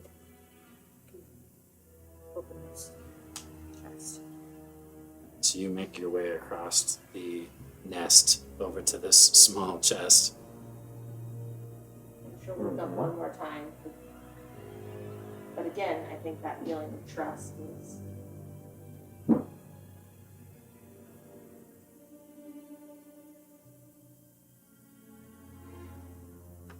The creature nods. Give it a good shake. Ursula does not do this. There you go. Should walk back.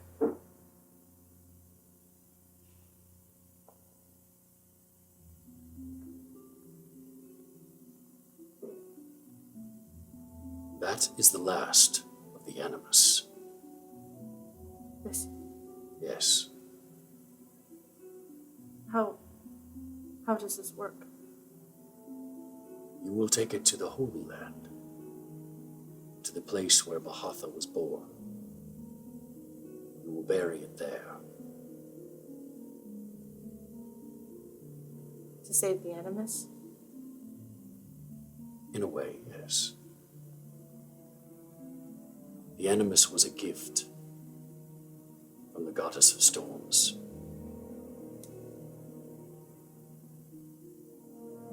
The Holy Land. Does Ursula know where the Holy Land is? You have no Okay. And, sorry, just remind me one more time where the Holy Land is. That is your quest. You must find it. Oh. Find the place where Bahatha was born. Bury this. Yes. And then return to you? Or you will know when it is done? We will know. And if I don't succeed? Then the Animus will be wasted. Okay. Feels like a lot of responsibility. I will do it. Good. We thought you would. How did you find me? He looks at the wooden ball. Just because I picked it up? No. Because of who you are. Do you know where my family is? I do. We do. Tell me. Will that keep you from your task? Again, I'm terrible at lying, probably, yeah. Then perhaps it is best that we tell you when you finish your quest. But I will promise you this. I will look after your family while you are on this quest. I will try not to fail you. Thank you for saving us. Your friends are on their own. I do not have the time to help them. I'm sorry. Well, perhaps when I'm done with this, I can save them. Or help them. Perhaps. I will say this. Your friends have others watching over them. They do not know this. You are the only one who has met the one that has chosen you.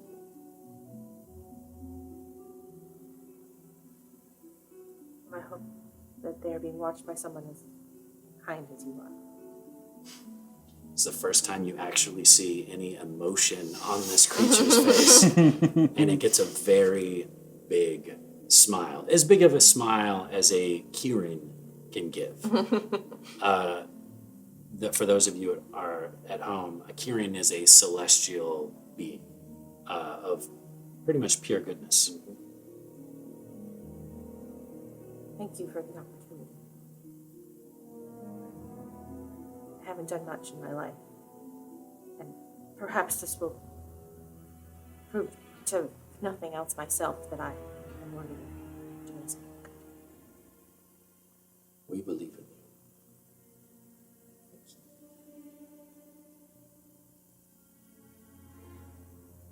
you. I know my quest is to find the Holy Land, but if there is any direction you could point me in to start. Well, I will at least get you down to the bottom of this mountain. That would be much appreciated, thank you. But other than that, you are on your own. You must find the sacred land. It is imperative. I will. Good. Now let's go. And as he says that, he bends down and waits for you to crawl up onto his back again. Ursula will put the animus back in the bag and carefully place it inside of her. The animus has a certain warmth to it. Mm-hmm. It almost feels like another person. Okay. Almost. Almost as if you're carrying it inside of you. Oh, okay. And you fly down to the bottom of this mountain, past these Aarakocra that are quite shocked to see that. And as you land, you glance around and you see two little owlin creatures immediately dig their way into the ground and bury themselves. And that's where we will end your secret room. Oh my gosh. Thank you so much. Yeah, thank you. I think we can bring everybody back. Yeah, let's, Sean, if you give us the...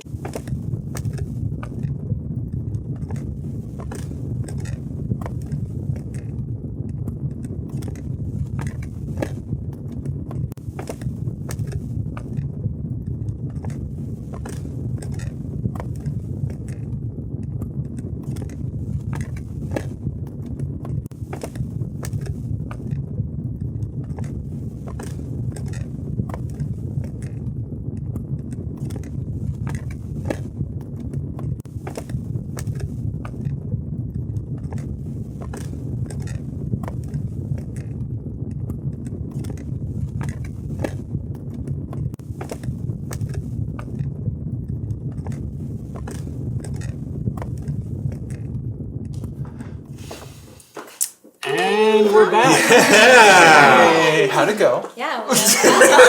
I can't say So we wanted to. I love you, Katie. We wanted to send Katie off with as much as we possibly could with the time that we had.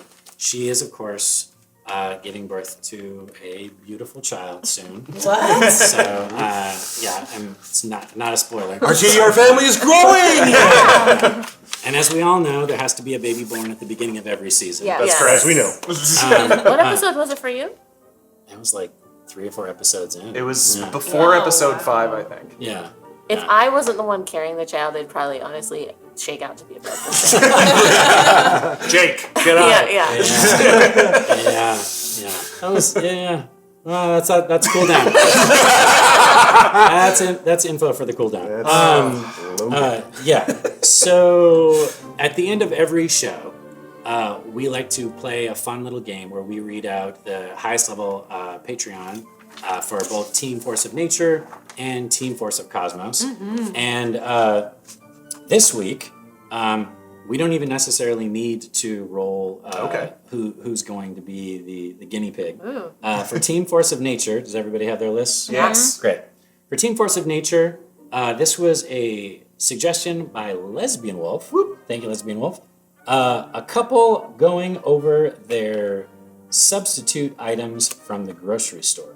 What? So in other words, you're in a grocery store, and this can be a group instead of a couple, but you're in a grocery store and you can't find what you want, so you're having to get like a substitute item for your groceries. Got it. Also, maybe if you are on Instagram, or not Instagram, excuse me, Instacart, sometimes you order a thing and they don't have it. We need to put a substitute. Got it. Arguing over that. Yeah. Some of you can be grocery store employees, however you want to do it. And there's storage and supply chain issues right now, so that's why there's a lot of substitute items. absolutely. So Right. true. Okay. So true. It's really timely. This is Team Force of Nature. Team Force of Nature. Great. Whenever you're ready. Excuse me. Yeah. Hi. We were looking for the Jif peanut butter. I like peanut butter. It seems you only have the gold family. I don't want to go family. Yeah. Do you have anything better? We have this. We have the soft, smooth Braba. No. Don't say it's Brava. okay. Don't say Yeah, Brava. no, It's okay. All right. Okay, well, you could do it just jewels. Okay. Yeah, that actually works. What flavors does that come in? Ooh, great. It comes in Lesbian Wolf. Oh, lesbian wolf. That is such a good flavor. Delicious flavor. Unfortunately, right now, that's the only flavor we have. All right, But lesbian it's wolf and grape. the most popular. We'll mix it with a little bit. It'll make it taste just like grape, honey. I noticed. Also, I don't want to be that person, but we're also. It seems like you have beaker par and not Fendril. Fendril. Fendril extra, maybe, Yeah, or yeah, Fendril like ultra.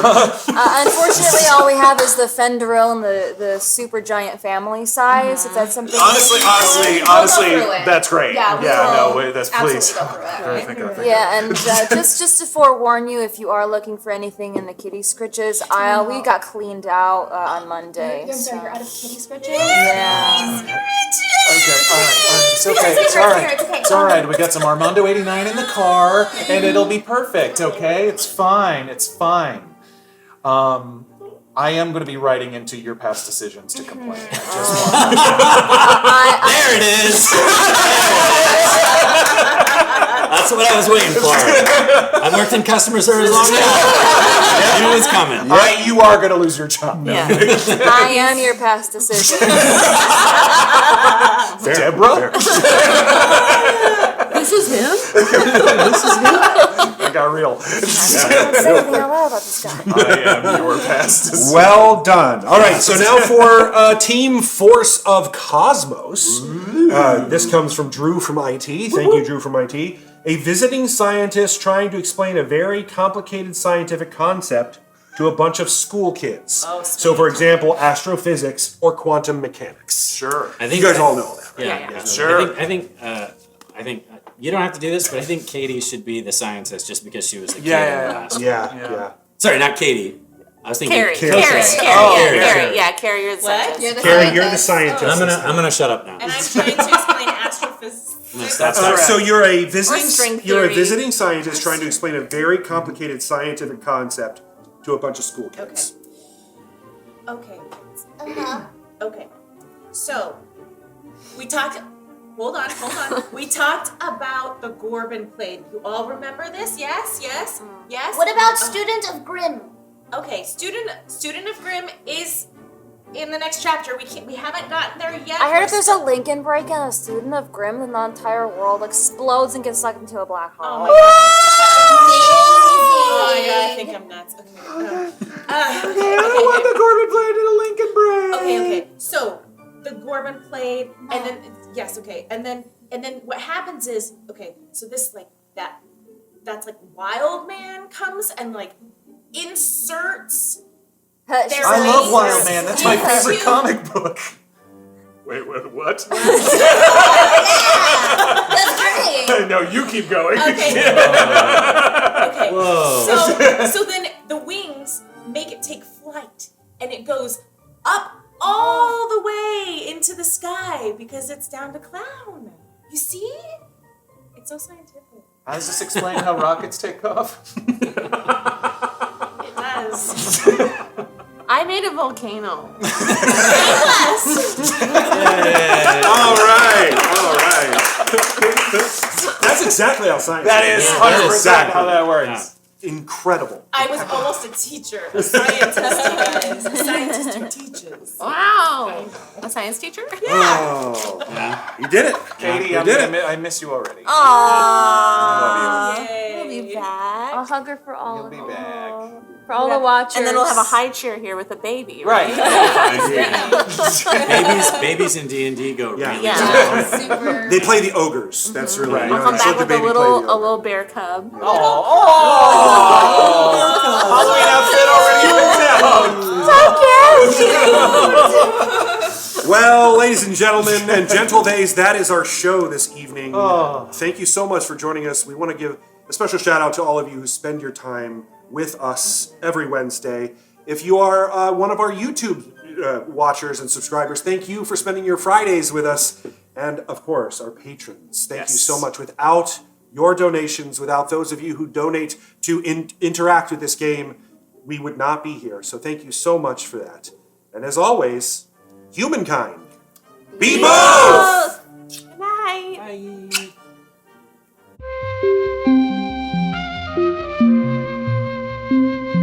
It started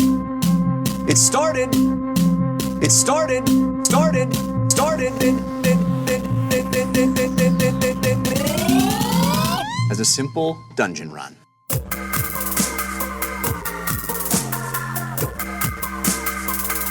As a simple dungeon run.